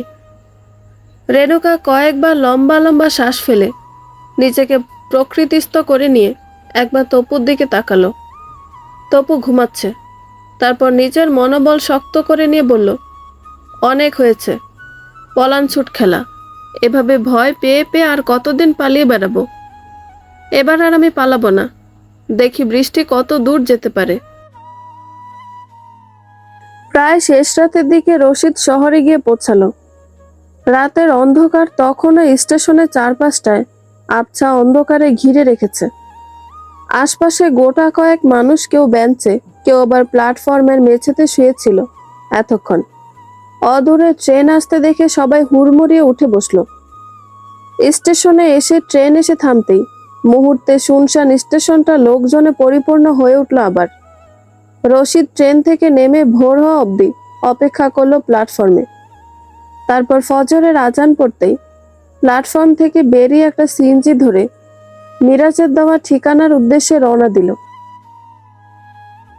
সকালে নাস্তা করার সময় রেণুকা আট চোখে কয়েকবার বৃষ্টিকে দেখল। কে বলবে এমন নিষ্পাপ সৎ সরল মেয়ের মনে এত এত ভয়ঙ্কর সব চিন্তা ভাবনা খেলে বেড়াচ্ছে। বৃষ্টি রেণুকাকে উদ্দেশ্য করে বলল, রেণুকা, তোমার জন্য একটা কাজের ব্যবস্থা করেছি, একটা বাচ্চাদের স্কুলের স্কুল শিক্ষিকা হিসেবে। তুমি কি একটাবার গিয়ে নিজ হতে কথা বলে দেখবে? রেণুকা মনে মনে খানিকটা হাসলো। তারপর এক টুকরো পরোটা মুখে দিয়ে স্বাভাবিক স্বরে বলে উঠল, সত্যি? কই, রাতে তো কিছু বললে না। রাতে তো আমি নিজেও জানতাম না। আসলে তোমার কাজের ব্যাপারে আমার পরিচিত কয়েকজনকে বলে রেখেছিলাম। তাদের ভিতরেই গত রাতে একজন ফোন দিয়ে বলল তোমার ব্যাপারে। তুমি যদি চাও তাহলে আজই গিয়ে একটাবার দেখা করে আসবো। এই অচেনা শহরে এসে তুমি আমার জন্য যা করছো তার ঋণ আমি কিভাবে শোধ করব বলো তো? বৃষ্টির ঠোঁটে সূক্ষ্ম হাসি ফুটে উঠলো এবার। তারপর বলল, কি যে বলো না তুমি, বরং আমিই তোমার কাছে ঋণী। বুঝলে কিভাবে? এই যে তোমার জন্য তপু বাবাকে পেয়েছি। আচ্ছা তাহলে নাস্তা খেয়ে রেডি হয়ে নাও, আমিও রেডি হয়ে নিচ্ছি। আচ্ছা, তপুকেও কি নিয়ে যাব? না, তপুকে কিছুক্ষণের জন্য মিনু চাচির কাছে রেখে যাব। বেশিক্ষণ লাগবে না তো। আচ্ছা ঠিক আছে। কিছুক্ষণ পর রেণুকা আর বৃষ্টি দুজনেই রেডি হয়ে বাসা থেকে বেরিয়ে যাওয়ার পর খানিকটা পথ যেতে রেণুকা বৃষ্টিকে গাড়ি থামাতে বলে পাশের একটা দোকানে গিয়ে ঢুকলো। তারপর দুটো পানির বোতল হাতে করে ফিরে এসে গাড়ির সিটে বসার পর বলল, তাড়াহুড়োতে পানিটাও খাওয়া হয়নি, গলাটা শুকিয়ে গিয়েছিল একদম। চলো যাওয়া যাক তাহলে। সকাল 9টা নাগাদ মিরাজের দেওয়া ঠিকানায় গিয়ে পৌঁছালো রশিদ। পৌঁছে বাড়ির গেটে টোকা মারতেই সেদিনের সেই লোকটা বেরিয়ে এসে স্বভাব সুলভ রশিদের পরিচয় জানতে চাইলে রশিদ তার পরিচয় দিল। লোকটা রশিদের পরিচয় শোনার পর যা বলল, রশিদ তা শুনে একরকম আশাহত হলো। তার বোন এ বাড়িতে থাকে না, তাহলে কোথায় গিয়েছে, কার কাছে গিয়েছে? তার কোনো কিছুই লোকটা বলতে পারল না। এত দূর এসে এভাবে বোনকে না নিয়ে ফিরে যেতে হবে, আবার ফিরে মাকে কি জবাব দিবে সে? কিংকর্তব্য বিমূঢ় হয়ে রাস্তার দিকে ঘুরে দাঁড়ালো রশিদ। রাস্তার একপাশে নিঃশব্দে দাঁড়িয়ে উদাস চোখে একবার আকাশের দিকে তাকালো রশিদ। সেখানকার রংহীন বিস্তারে যেন কোনো উত্তর লুকিয়ে নেই। এক নজর তাকিয়ে আবার ধীরে ধীরে মুখ নামালো সে। তারপর দৃষ্টি ছড়িয়ে দিল যত দূর চোখ যায়, চেনা অচেনা সব মুখের ভিড়ে, কংক্রিটের এই যান্ত্রিক শহরের কোলাহলে। কোথায় খুঁজে পাবে তার বোনকে? খিদায় মাথাটা কেমন ঝিমঝিম করছে। পেটে কিছু না পড়লেও মনে কুয়াশা জমে আছে, কিন্তু কুয়াশার আলে আর দমে গেলেই চলবে না। বোনটাকে খুঁজে পেতেই হবে। কাঁধের ব্যাগটা শক্ত করে ধরে ধীরে ধীরে রাস্তা পার হলো রশিদ। তারপর রাস্তার ওপারে একটি দোকানের পাশে থাকা পুরনো কাঠের বেঞ্চটিতে গিয়ে ক্লান্তভাবে বসে পড়ল সে। মুখ থেকে নিঃশ্বাস বেরিয়ে এলো গভীর এক হাহাকারে। চোখে ক্লান্তি আর মুখে অসহায়তার ছাপ। এদিক সেদিক তাকিয়ে চেষ্টা করতে লাগলো এই অপরিচিত শহরের ভেতরে সঠিক রাস্তাটা খুঁজে পাওয়ার। আজ সকাল থেকে জুলেখা বেগমের ডান চোখের পাতাটা কাঁপছে বারবার। কাঁপনটা ক্ষণিকের হলো তার মনে গেঁথে যাচ্ছে অজানা এক অস্বস্তি। তিনি সেকেলে মনের মানুষ, সবকিছুতে যুক্তি দিয়ে বিচার করতে পারেন না, আবার কুসংস্কার ভেবেও একেবারে উড়িয়ে দিতে পারেন না। নারীদের ডান চোখের পাতা কাঁপা মোটো ভালো লক্ষণ নয়, একথা তিনি বহুবার শুনেছে। আজ যেন সেই পুরনো বিশ্বাসটা বুকের ভেতর থরথর করে কেঁপে উঠছে। তাহলে কি সত্যিই কোনো অমঙ্গল সংবাদ আসতে চলেছে? কোনো অঘটনের ইঙ্গিতই কি দিচ্ছে তার চোখ? অস্থির হয়ে বড় বৌমার নাম ধরে ডাক দিলেন তিনি। এই সোফিয়া, ও বড় বৌমা, কোথায় তুমি? সোফিয়া সকাল সকাল কাপড় ধুতে বসেছিল। একটু পর রোদের তেজ বাড়লে কাপড়গুলো ছাদে শুকোতে দিবে, কিন্তু শোবার ঘরে শাশুড়ির হাঁক ডাক শুনে কলপাট থেকে কাজ ফেলে হন্তদন্ত হয়ে ছুটে গেল শাশুড়ির ঘরে। কি হয়েছে মা? সোফিয়াকে দোরগোড়ায় দেখতে পেয়ে জুলেখা বেগম কান্না জড়ানো স্বরে বললেন, বৌমা, আমার মেয়ের কোনো ক্ষতি হবে না তো? রশিদ রেণুকাকে ঠিকঠাক মতো ফিরিয়ে আনতে পারবে তো? সোফিয়া এগিয়ে গিয়ে শাশুড়ির ডান হাতটা নিজের হাতে নিয়ে বলল, অবশ্যই পারবে মা। রশিদ তো রেণুকার ঠিকানা নিয়ে তবেই শহরে গিয়েছে। কাল দেখবেন আপনার দুই ছেলে মেয়ে তাদের অভিমান ভুলে একসাথে বাড়ি ফিরে এসেছে। তাই যেন হয়। উপরওয়ালা তো আমার এক মানিককে অকালেই কেড়ে নিয়েছেন, ওই দুটোর আগে যেন আমাকেই নিয়ে নেয়। মা হয়ে বারবার নারী ছাড়া কষ্ট আমি যে সইতে পারবো না বৌমা। শাশুড়ির কথার কোনো জবাব দিল না সুফিয়া। উত্তরটা যেন গলায় নিম্নদেশে এসে দলা পাকে আটকে গিয়েছে তার।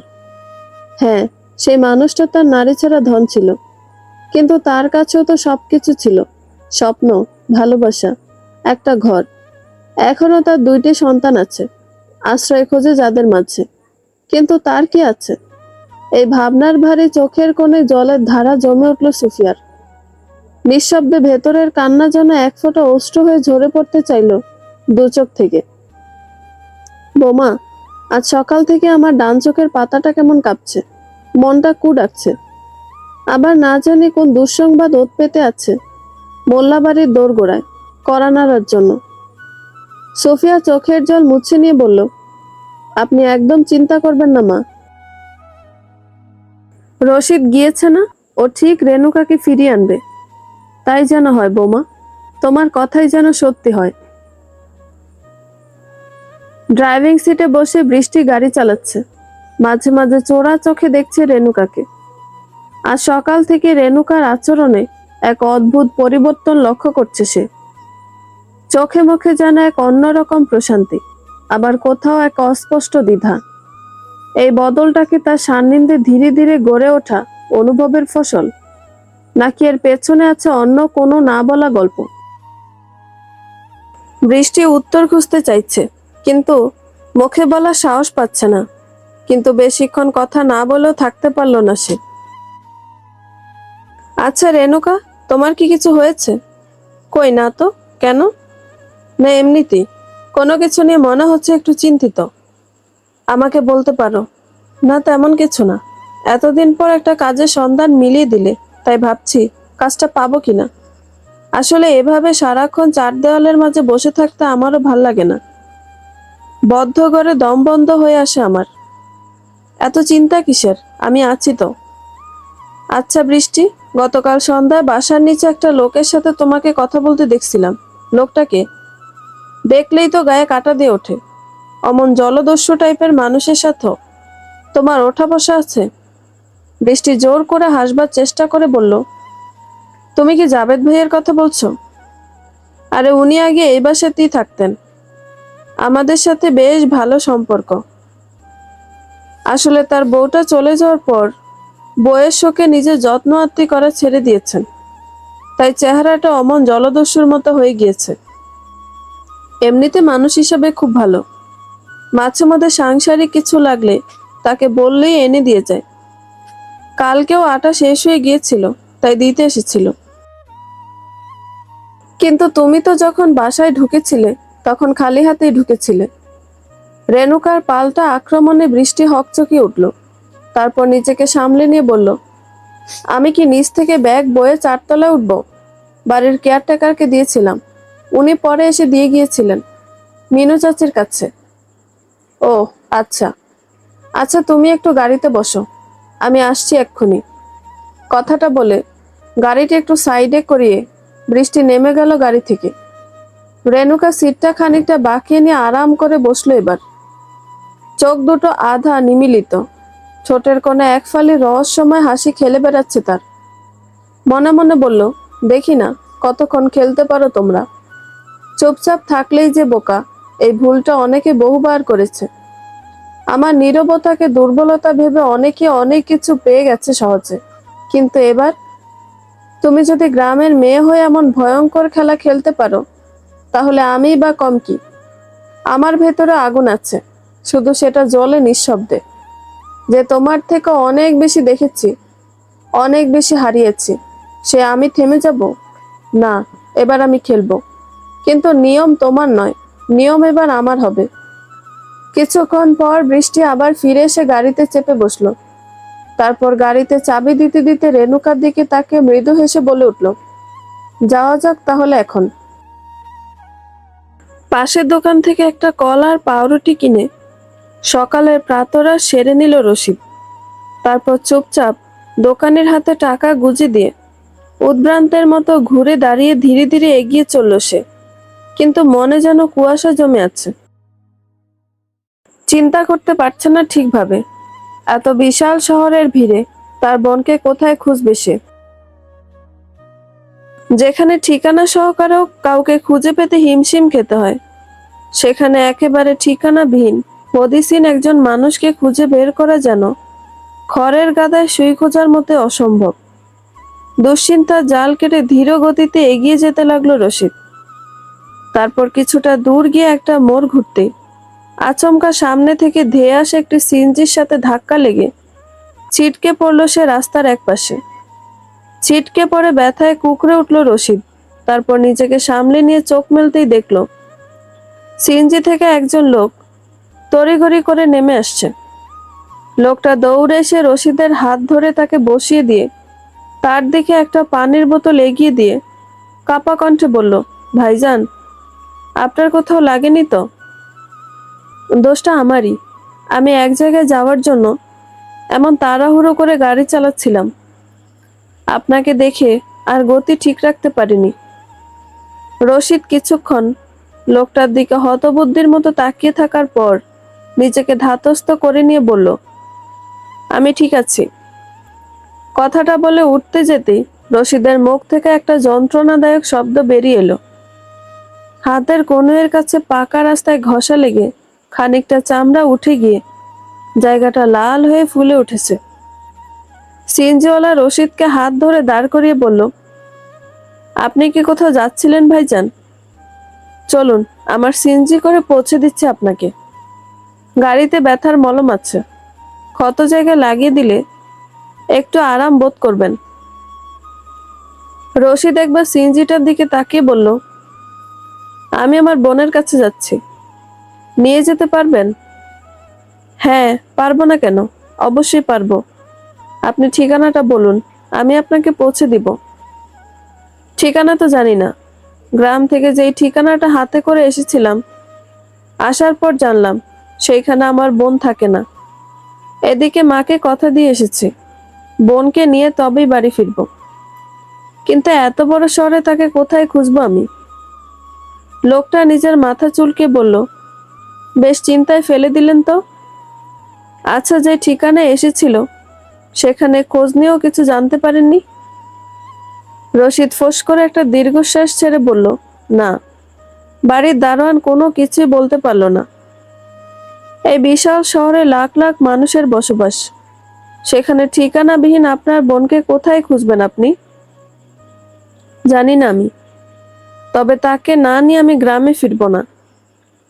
আমার একটা ভুলের জন্য ছোট্ট একটা বাচ্চাকে নিয়ে না জানি কতই না কষ্ট সহ্য করতে হয়েছে তাকে।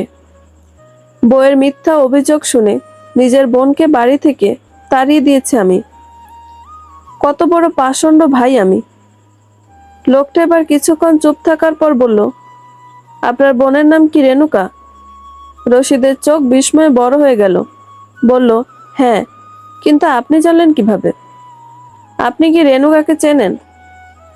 আরে আমি তো এখন তার খবর পেয়ে যাচ্ছিলাম। আপনি দ্রুত গাড়িতে বসেন, পরে আপনাকে সবটা খুলে বলবো। এখন অত কিছু বলার সময় নেই। কথাগুলো বলার পর শফিক রশিদকে সাথে নিয়ে তার সিএনজিতে গিয়ে বসলো। তারপর রেণুকার দেওয়ার ঠিকানার উদ্দেশ্যে রওনা দিল আবার। মিনিট 20 পর বৃষ্টিদের গাড়িটা একটা পুরনো বাসভবনের সামনে গিয়ে থামলো। রেণুকা কাছের ভিতর দিয়ে একবার বাড়িটার দিকে তাকালো। বাসভবনটি দেখতে যেন একেবারে অন্য সময়ের সাক্ষ্য বহন করছে। দেয়ালের পলেস্তারা উঠে গিয়েছে জায়গায় জায়গায়। ইটের গায়ে কালের ছাপ, লোহার ফটকটা আধা ভাঙা, কঙ্কালসার হয়ে দাঁড়িয়ে আছে। তার উপরে লতাগুল্ম জড়িয়ে এক ধরনের অবহেলিত শোভা তৈরি করেছে, যেন বহুকাল ধরে অযত্নে পড়ে আছে বাড়িটা। রেণুকা চোখ মুখে বিস্ময় নিয়ে বলল, এইটাই কি স্কুল? বৃষ্টি গাড়ির ইঞ্জিন বন্ধ করতে করতে বলল, আরে না, তোমার কথা যাকে বলেছিলাম সেই মানুষটাই এখানে থাকেন। তার রেফারেই তো তোমার চাকরিটা হয়েছে। তিনি চান একবার তোমার সাথে সামনাসামনি কথা বলে নিতে। আর তুমিও তোমার সুবিধা অসুবিধাগুলো জেনে নিবা সেই সাথে। একসাথে দুই কাজ মিটে যাবে তাহলে। এই বাড়িতে আদৌ কোনো মানুষ থাকেন? দেখে তো বাসভবন কম, পরিত্যক্ত কোনো ভূতুরে বাড়ি লাগছে। বৃষ্টি হাসলো, তারপর বলল, লোকটা সেক্টরের ভিতরে দুটো বড় বড় ফ্ল্যাট আছে। তারপরও কেন জানি না এখানেই বেশিরভাগ সময়টা কাটান তিনি।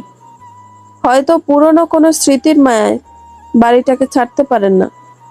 সে যাই হোক, বাড়িটা পরিত্যক্ত হতে পারে, কিন্তু মানুষটা একদম নবীন। দেখলেই বুঝতে পারবা। এখন ভিতরে চলো। রেণুকার কথা বাড়ালো না। বৃষ্টির সাথে সাথে গাড়ি থেকে নেমে পড়ল। তারপর বৃষ্টিকে অনুসরণ করে জং ধরা গেটটার ভিতরে গিয়ে প্রবেশ করলো। বাড়িটার চারপাশে এক নিস্তব্ধ নীরবতা খেলে বেড়াচ্ছে। কেবল মাঝে মাঝে দূরে কোনো একটা কাকের ডাক শোনা যাচ্ছে। বাড়ির সামনের উঠোনে ঘাস বেড়ে উঠেছে অনিয়ন্ত্রিতভাবে। জানালার কাচগুলো মলিন, পর্দাগুলো রোদে বিবর্ণ হয়ে তাদের আসল রং হারিয়েছে। বাতাসে মিশে আছে স্যাঁতসেঁতে মাটির গন্ধ। রেণুকা স্নায়ুতন্ত্র বারবার বিপদের পূর্বাভাস জানিয়ে সতর্ক করে দিচ্ছে তাকে, কিন্তু এতটা পথ এসে আর ফিরে যাওয়ার কোনো রাস্তা নেই। এভাবে ভয় নিয়ে সারা জীবন বেঁচে থাকবার চেয়ে নির্ভীক হয়ে এক প্রহর বাঁচাও ভালো। রেণুকা এসবের শেষ দেখতে চায়। এসবের পিছনে থাকা আসল মানুষটাকে নিজের চোখে দেখতে চায়। না জানি এভাবে ভালো মানুষের মুখোশ পরে কত মানুষের জীবন নিয়ে নিয়েছে নির্দ্বিধায়। রেণুকা বকে সাহস নিয়ে বৃষ্টিকে অনুসরণ করে বাড়িটার সদর দরজার সামনে যেতে বয়স 45-এর একজন রাশভারী লোক এসে তাদেরকে ভিতরে নিয়ে গেল। ভিতরে ঢুকতে রেণুকা খানিকটা তবদা খেয়ে গেল। এবার বাড়িটাকে বাইরে থেকে যেমন পরিত্যক্ত দেখাচ্ছিল, ভিতরে ঠিক তার চাইতে বেশি জাঁকজমকপূর্ণ। ডাইনিং রুমের এক পাশে রাখা নীলচে মসৃণ মোলায়েম সোফায় বসে আছে এক প্রবীণ পুরুষ। বয়স 70-এর কোঠায় হলো শরীরের ভাষায় এখনো একটা দৃঢ়তা টিকে আছে।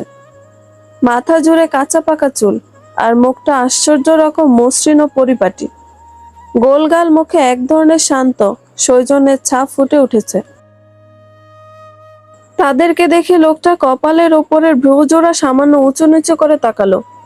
সেই দৃষ্টি ছিল ভারী, মেপে না, বিশ্লেষণধর্মী। চেহারায় বার্ধক্যের ছাপ পড়লে কি হবে, তার চোখে দৃষ্টি এখনো বাজ পাখির মতো তীক্ষ্ণ আর ধীর। লোকটা শ্রান্ত হেসে বলল, ও, এসেছো তোমরা? তোমাদের জন্য অপেক্ষা করছিলাম এতক্ষণ ধরে। বসো বসো। বৃষ্টি লোকটার কথা শুনে মৃদু হেসে এগিয়ে গিয়ে তার সামনে সোফাটাতে বসে রেণুকাকে চোখ দিয়ে ইশারা করে তার পাশে বসার ইঙ্গিত দিল। রেণুকা সন্ত্রস্ত পায়ে এগিয়ে গিয়ে বৃষ্টির পাশে বসতেই বৃষ্টি লোকটার সাথে রেণুকাকে পরিচয় করিয়ে দিতেই লোকটা একগাল হেসে দিয়ে বলল, তোমার সম্পর্কে বৃষ্টি আমাকে সব বলেছে। আসলে মেয়ে মানুষের জীবনটাই এমন, বুঝলে তো। পায়ের নিচে শক্ত মাটি না থাকলে কেউ মূল্য দিতে চায় না। তা তুমি কি পারবে স্কুলের বাচ্চাদেরকে পড়াতে? রেণুকা ইতস্ততভাবে জবাব দিল, হ্যাঁ পারবো। আচ্ছা ঠিক আছে, আমি তাহলে বলে দিচ্ছি, তুমি মাসের 1 তারিখ থেকে যোগ দিও। রেণুকা স্বভাব সুলভ ভদ্রতায় একবার মাথা ঝুঁকিয়ে লোকটার প্রতি কৃতজ্ঞতা প্রকাশ করলো। তারপর আরো কিছুক্ষণ তিনজনে নানান কথাবার্তা শেষ করে সোফা থেকে উঠে দাঁড়াতেই তার মাথাটা হঠাৎ করে একটা চক্কর দিয়ে উঠল। তারপর মুহূর্তে সময়টা যেন থমকে গেল চারপাশের। তার চোখে দৃষ্টি ঝাপসা হতে লাগলো দ্রুত। দাঁড়িয়ে থাকা অসম্ভব হয়ে পড়লে নিজেকে সামলাতে না পেরে ধপ করে আবার বসে পড়ল সোফায়। আর বসতেই ঠিক পিঠের নিচে হাড়ের একপাশে তীক্ষ্ণ একটা ব্যথা ছড়িয়ে পড়ল পুরো শরীর জুড়ে। একটা সূচের মতো কিছু যেন বিদ্ধ হলো সেখানে। সেই একই জায়গায় প্রথমবার বসার সময় ঠিক এমনটাই অনুভব করেছিল সে। তখন ভেবেছিল ব্যাপারটা কাকতালীয়, হয়তো সোফাতে কিছু একটা ছিল। কিন্তু এখন শরীরের অবশ হয়ে আসা অনুভূতি আর চোখের সামনে দুলে ওঠা পৃথিবী তাকে বিশ্বাস করিয়ে দিল সবটা ছিল সামনের মানুষটার পূর্ব পরিকল্পিত। সে ঝাপসা চোখে লোকটার দিকে তাকালো একবার। লোকটার মুখের ভাব এখন সম্পূর্ণ বদলে গিয়েছে। আগে সে প্রশান্ত কোমল হাসিটা কোথায় যেন মিলিয়ে গিয়ে এখন তার ঠোঁটে খেলে যাচ্ছে শীতল আর বিভীষিকাময় একটা হাসি, যেটা বিজয়ের নাকি নিষ্ঠুর কৌতুকের বোঝা মুশকিল। রেণুকা কাঁপা কাঁপা চোখে একবার চারপাশে তাকানোর চেষ্টা করলো, কিন্তু শরীর আর তার কথা শুনল না। মনে হলো অন্ধকার এক অদৃশ্য পর্দা ধীরে ধীরে নেমে আসছে চোখের ওপর। তারপর সব আওয়াজ নিস্তব্ধ হয়ে গিয়ে ঢলে পড়ল সোফার উপরে। রেণুকা অবচেতন হয়ে সোফাতে লুটিয়ে পড়লে বৃষ্টি এগিয়ে গিয়ে ওর হাতটা একবার উপরে তুলে ছেড়ে দিতে হাতটা নিচে নেমে গিয়ে ঘড়ির কাঁটার মতো দোদুল্যমান হয়ে থেমে গেল। তারপর লোকটার দিকে তাকিয়ে ঠোঁটে এক চিলতে ঠান্ডা হাসি ফুটিয়ে বলল, প্ল্যান সাকসেসফুল। অবশেষে অনেক পরিকল্পনার পর ধরাশায়ী করতে পেরেছি। মেয়েটাকে যতটা বোকাশোকা ভেবেছিলাম ও কিন্তু ততটাও বোকা নয়। জাভেদের কাছ থেকে ব্যাগ নিতে দেখি সন্দেহ করতে শুরু করেছিল আমায়। আর কয়েকটা দিন বাইরে থাকলে গলার কাটা হয়ে যেত। তারপর একটু থেমে চারপাশে চোখ বুলিয়ে নিয়ে আবার বলল, বজলু সাহেব, বাকি মেয়েগুলোর কি অবস্থা? আপনার তো টার্গেট পূরণ হয়ে গেছে। আজ রাতেই তাহলে ওদেরকে পাঠানোর ব্যবস্থা করেন। বজলু সাহেব ঠোঁটের কোণে তিক্ত একটা হাসি টেনে বলল, ওসব নিয়ে তোমাকে ভাবতে হবে না। কাদেরকে আমি আগেই সবটা বলে রেখেছি। শুধু তোমার সিগন্যালের অপেক্ষায় ছিলাম এতদিন। আজ তোমারটাও পেয়ে গেলাম। ওদিকে কাদেরও প্রস্তুত। সবকিছু ঠিকঠাক থাকলে সবগুলোকে গাড়িতে তুলে আজ রাতেই রওনা দেবে। বৃষ্টির ঠোঁটে স্বস্তির হাসি খেলে গেল, যেন এক দীর্ঘ অপেক্ষার পর কাঁধ থেকে বোঝা নামিয়ে দিয়েছে সে। রেণুকা নিথর দেহের দিকে একবার তাকিয়ে দাঁতে দাঁত চেপে বলল, এই মেয়েটা শেষ মুহূর্তে সব গুলিয়ে দিচ্ছিল। ভাগ্য ভালো, সময় মতো ধরে ফেললাম। বজলু সাহেব এবার ধীরে ধীরে সামনে এগিয়ে এসে রেণুকার মুখের দিকে তাকিয়ে বলল, অনেক হিসেব নিকেশ করে তবেই তো এগিয়েছিলাম। এরা কেউই জানে না ওদের নিয়ে কোথায় যাওয়া হচ্ছে কিংবা কেন। এখন আর হাতে সময় নেই, দ্রুত হাতে সবটা সেরে ফেলতে হবে এবার।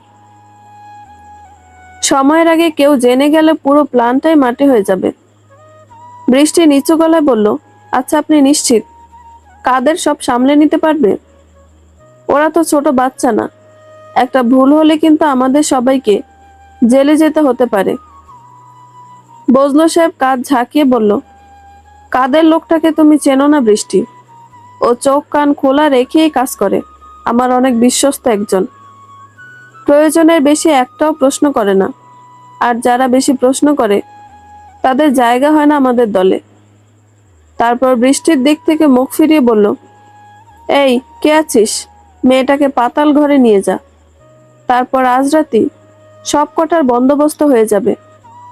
বজলু সাহেবের নির্দেশ পেয়ে রাশভারী সেই লোকটা এগিয়ে এসে রেণুকাকে বগল দাপা করে ড্রয়িং রুম থেকে সরিয়ে নিয়ে যেতেই বৃষ্টি লম্বা শ্বাস ছেড়ে বলল, নাফিদের সাথে কথা হয়েছিল আপনার?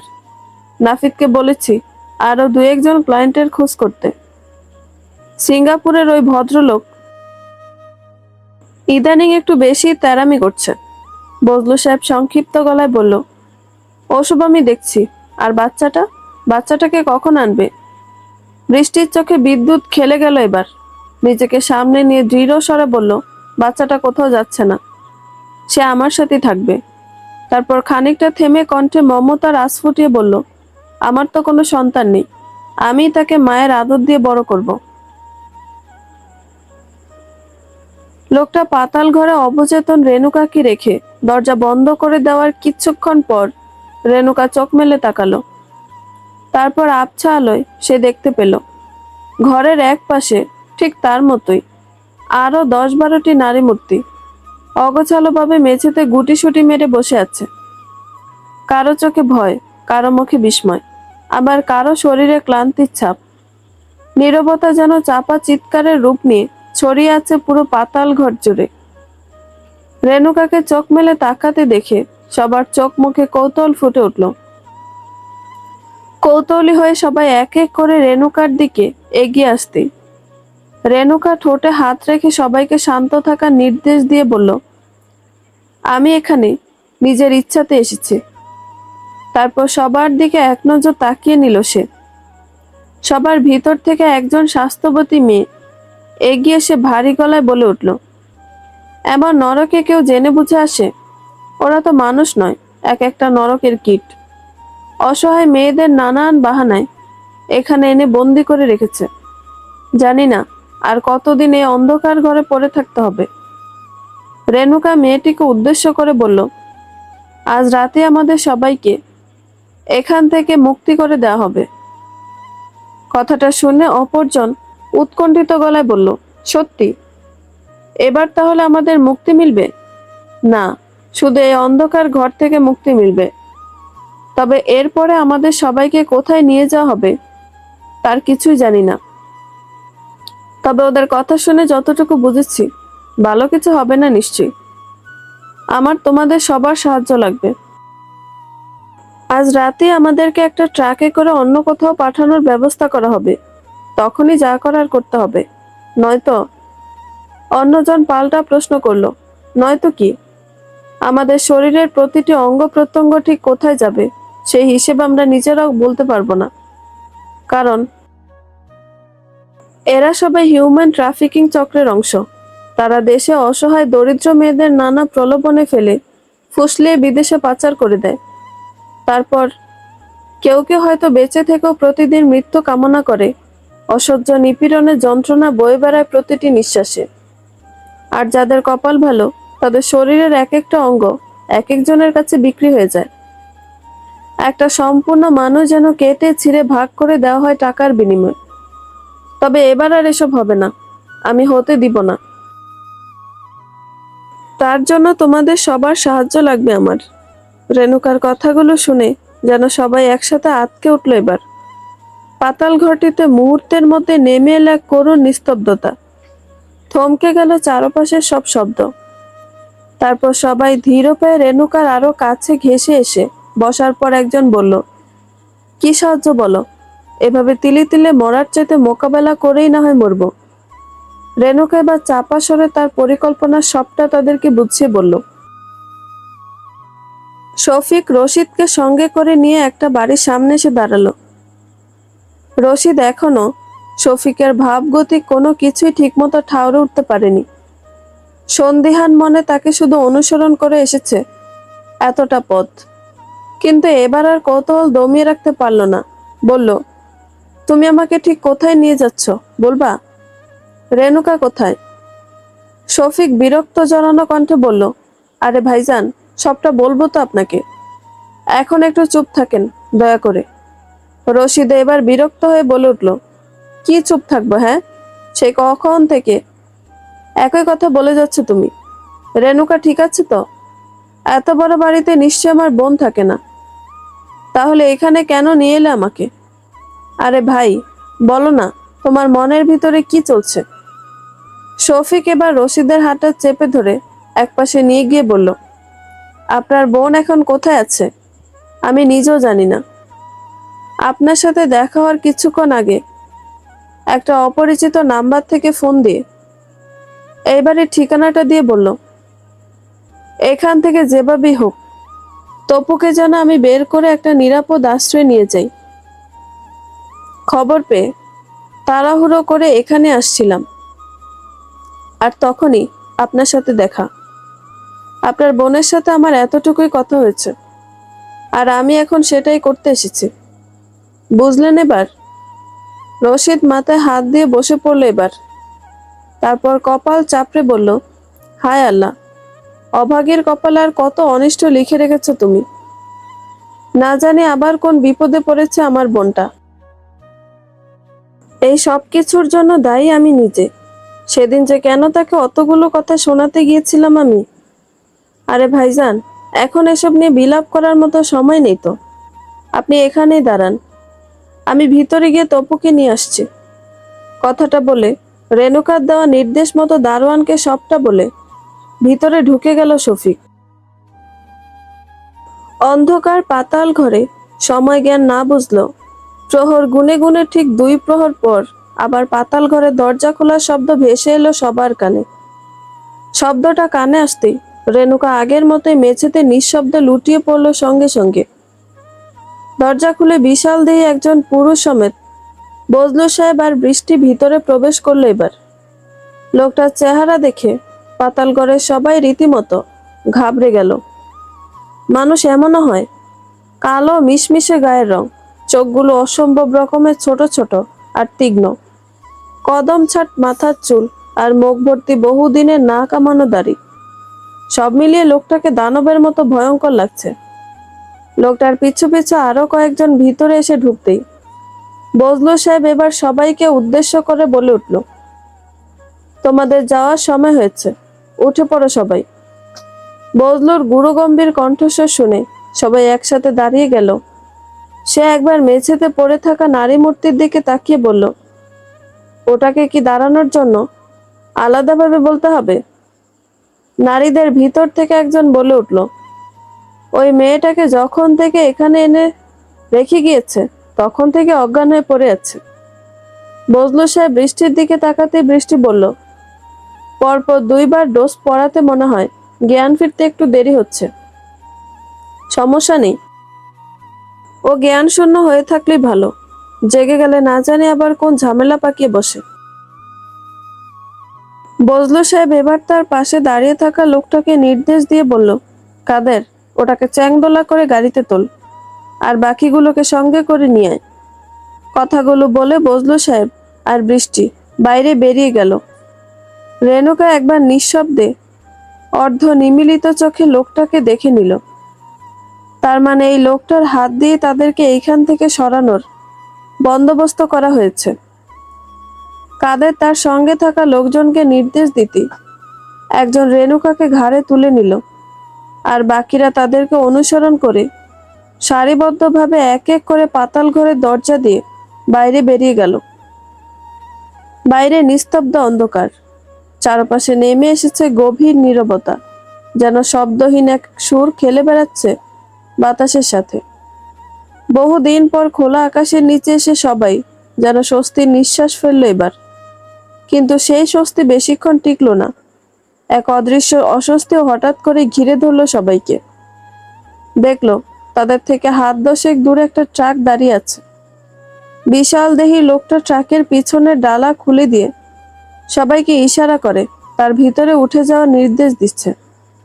ট্রাকটা দেখে নারীদের ভেতর থেকে একজন নিজেকে মুক্ত করার প্রয়াসে হঠাৎ ছুটে পালানোর চেষ্টা করতেই তাদের একজন হাতে থাকা কাঠের লাঠিটা শানিত ক্ষোভে ছুঁড়ে মারল মেয়েটার দিকে। লাঠিটা অন্ধকার চিরে তীরের গতিতে ছুটে গিয়ে মেয়েটার মাথায় পড়তে একটা চাপা আর্তনাদ ভেসে এলো অন্ধকারের বুক চিরে। সে আর্তনাদে সবাই থমকে গেল। কিছুক্ষণের জন্য যেন নিঃশ্বাস নিতে ভুলে গেল সবাই। ভয়ে ভয়ে কাপা পায়ে দাঁড়িয়ে রইল নিশ্চল হয়ে। নড়াচড়া করার সাহসটুকু হলো না কারো। বজলু সাহেব ক্রুদ্ধ স্বরে কাদেরকে বলে উঠল, একটাও যেন না পালাতে পারে। সব কয়টাকে পিসমোড়া করে বেঁধে গাড়িতে তোল। আর হ্যাঁ, বন্দরের ঘাটে রাজীব তোর অপেক্ষা করছে। লাঠি ছুঁড়ে মারা লোকটা এবার এগিয়ে গিয়ে মেয়েটার নিথর দেহটা ঘাড়ে করে তুলে এনে ট্রাকের ভেতরে ছুঁড়ে ফেললো। তারপর বাকি সবার দিকে ঘুরে তাকিয়ে ইশারায় বুঝিয়ে দিল, ভালোভাবে উঠে যাও। সহযাত্রীর এমন নির্মম পরিণতি দেখে আর কেউ প্রতিবাদ করার সাহস দেখালো না। হাত মুখ বাঁধা অবস্থায় নীরবে নিশ্চুপে একে একে সবাই ট্রাকের পেছনে গিয়ে উঠতে লাগলো। কাদের সবাইকে গুনে গুনে দেখে নেওয়ার পর মনিবকে উদ্দেশ্য করে বলল, মোট 13 জন। হ্যাঁ, এই 13 জনকে নিরাপদে বন্দর পর্যন্ত নিয়ে যাওয়াটা তোর কাজ। তারপর বাকিটা রাজীব দেখবে। আচ্ছা ঠিক আছে। কথাটা বলে ভিতরে সবার দিকে একবার তীক্ষ্ণ দৃষ্টি বুলিয়ে নিল কাদের। তারপর ট্রাকের ডালা টেনে বন্ধ করে দিয়ে ড্রাইভিং সিটে গিয়ে বসলো। তারপর গাড়ির চাবিটা ঘুরাতে গর্জে উঠল ইঞ্জিনের ভয়াল শব্দ। রাতের নিস্তব্ধতা ভেঙে গর্জে উঠল ট্রাকটি। তারপর সশব্দে বেরিয়ে গেল পুরনো বাসভবনটি ছেড়ে।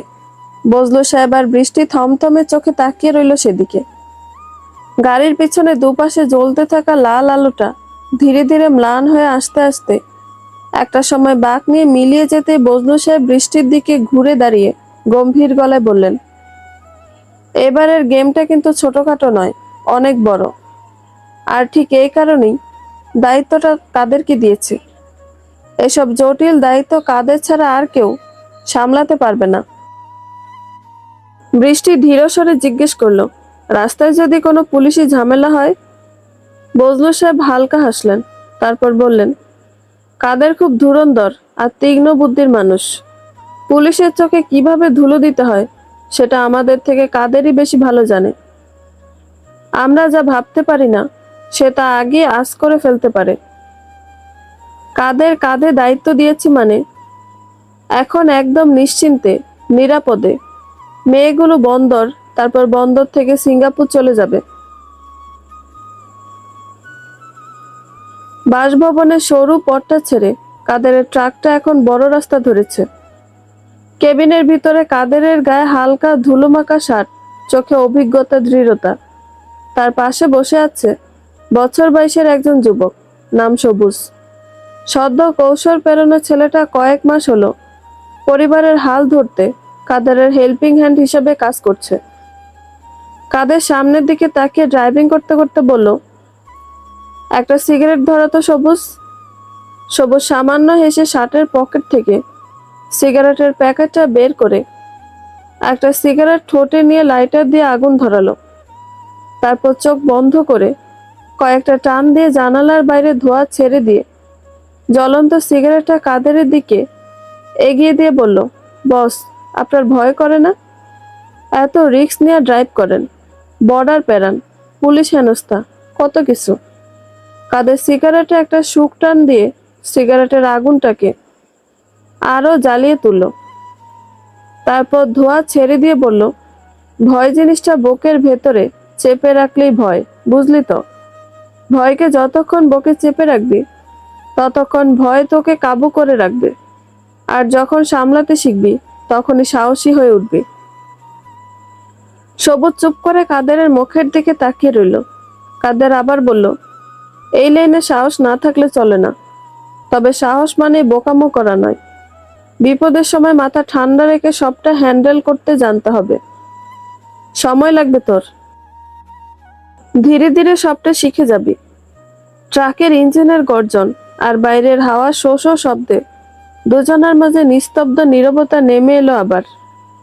কাদের সামনে লক্ষ্য স্থির রেখে বড় রাস্তা ধরে ট্রাকটা এগিয়ে নিয়ে চলতে লাগলো তার গন্তব্যের দিকে। ট্রাকটা ক্ষণে ক্ষণে দুলে উঠছে। ভিতরে 11 জন নারী মূর্তি ভয়, আতঙ্ক আর সামনে কি হতে চলেছে সেই দুশ্চিন্তায় দিশাহারা হয়ে বসে আছে। কারো চোখে জল, কারো মুখে নির্বাক বিস্ময়, আর কেউ আবার এতটাই ভীত যে ঠিকভাবে তাকাতেও পারছে না।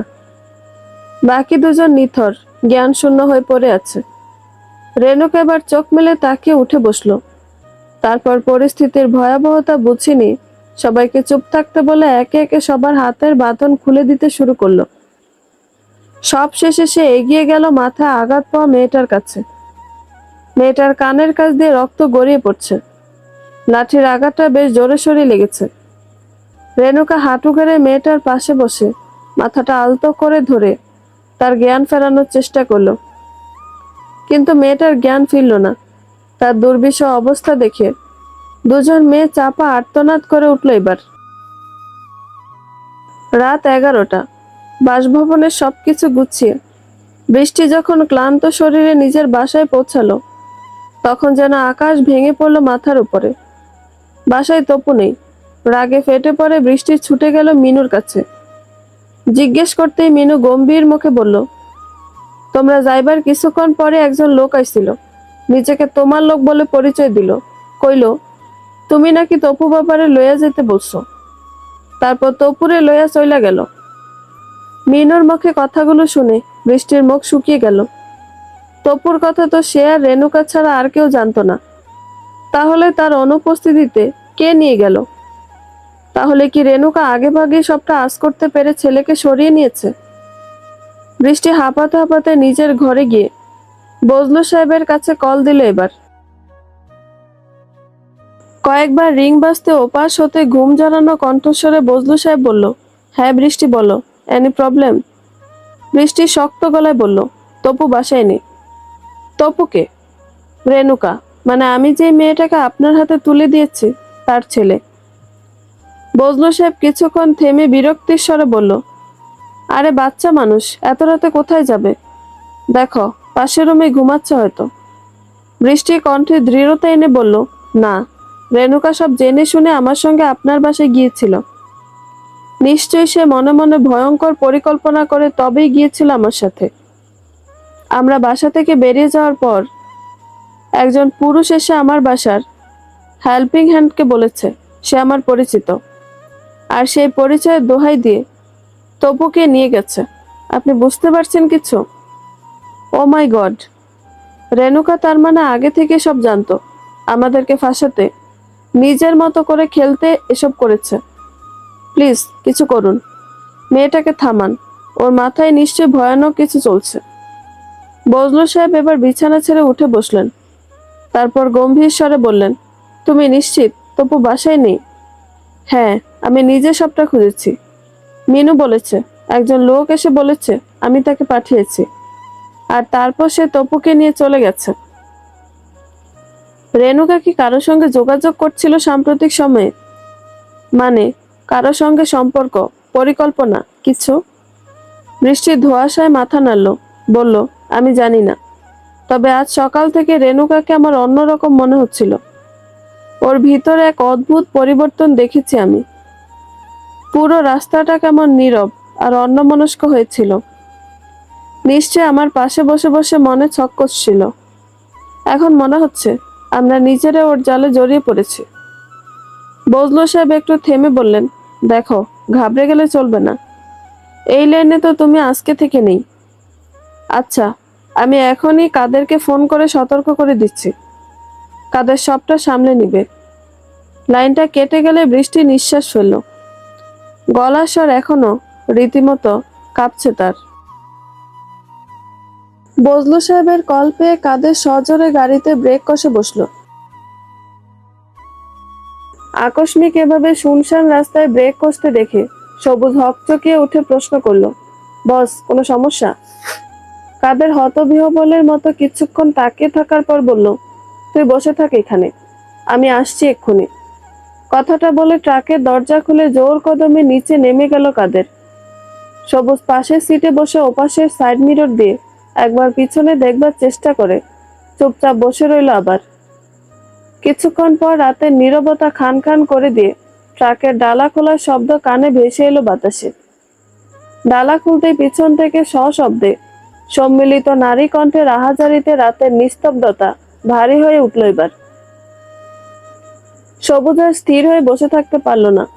ট্রাকের পিছনে তার অগোচরে কাদের ঠিক কি করছে তা দেখবার কৌতূহল নিয়ে ট্রাক থেকে নেমে পিছনে যেতেই দেখল কাদের তার কোমরের খাস থেকে একটি ধারালো ছুরি বের করে একটা মেয়ের গলার কাছে ধরে রেখেছে, আর বাম হাত দিয়ে চুলের মুঠি চেপে ধরে মেয়েটিকে অকথ্য ভাষায় গালিগালাজ করছে।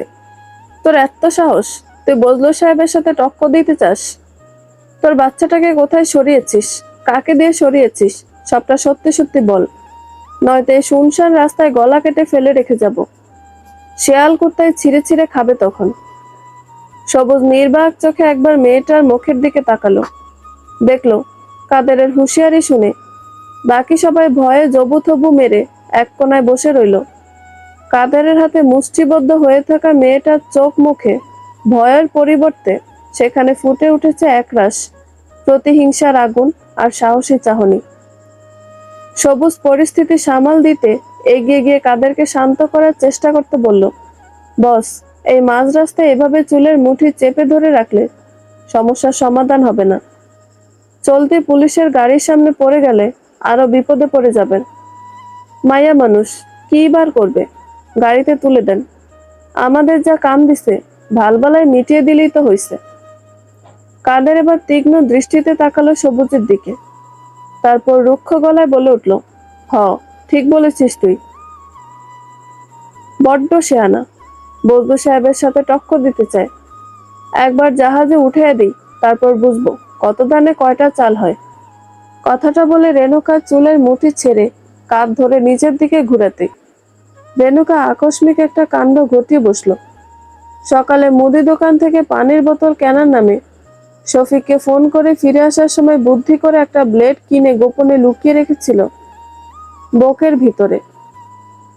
রেণুকা জানতো বৃষ্টি বাড়িতে পৌঁছে তপুকে না পেলে ঠিক কিছু একটা করবে, ঠিক যেমনটা ভেবেছিল। পরিকল্পনা অনুযায়ী প্যাকেট ছাড়ানো ধারালো ব্লেডটা এবার দু আঙ্গুলের মাঝে দক্ষ হাতে কাদেরের গালে হাতে কয়েকবার সজোরে টান দিতে কাদের রেণুকাকে ছেড়ে দিয়ে নিজের হাত চেপে ধরে ব্যথায় কোকিয়ে উঠল। সবুজ হতবিহ্বল হয়ে খানিকটা সরে যেতে কাদের চাপা আর্তনাদ করে দাঁতে দাঁত চেপে বলল, এই সবুজ, এটারে ধর, একটাও যেন পালাতে না পারে।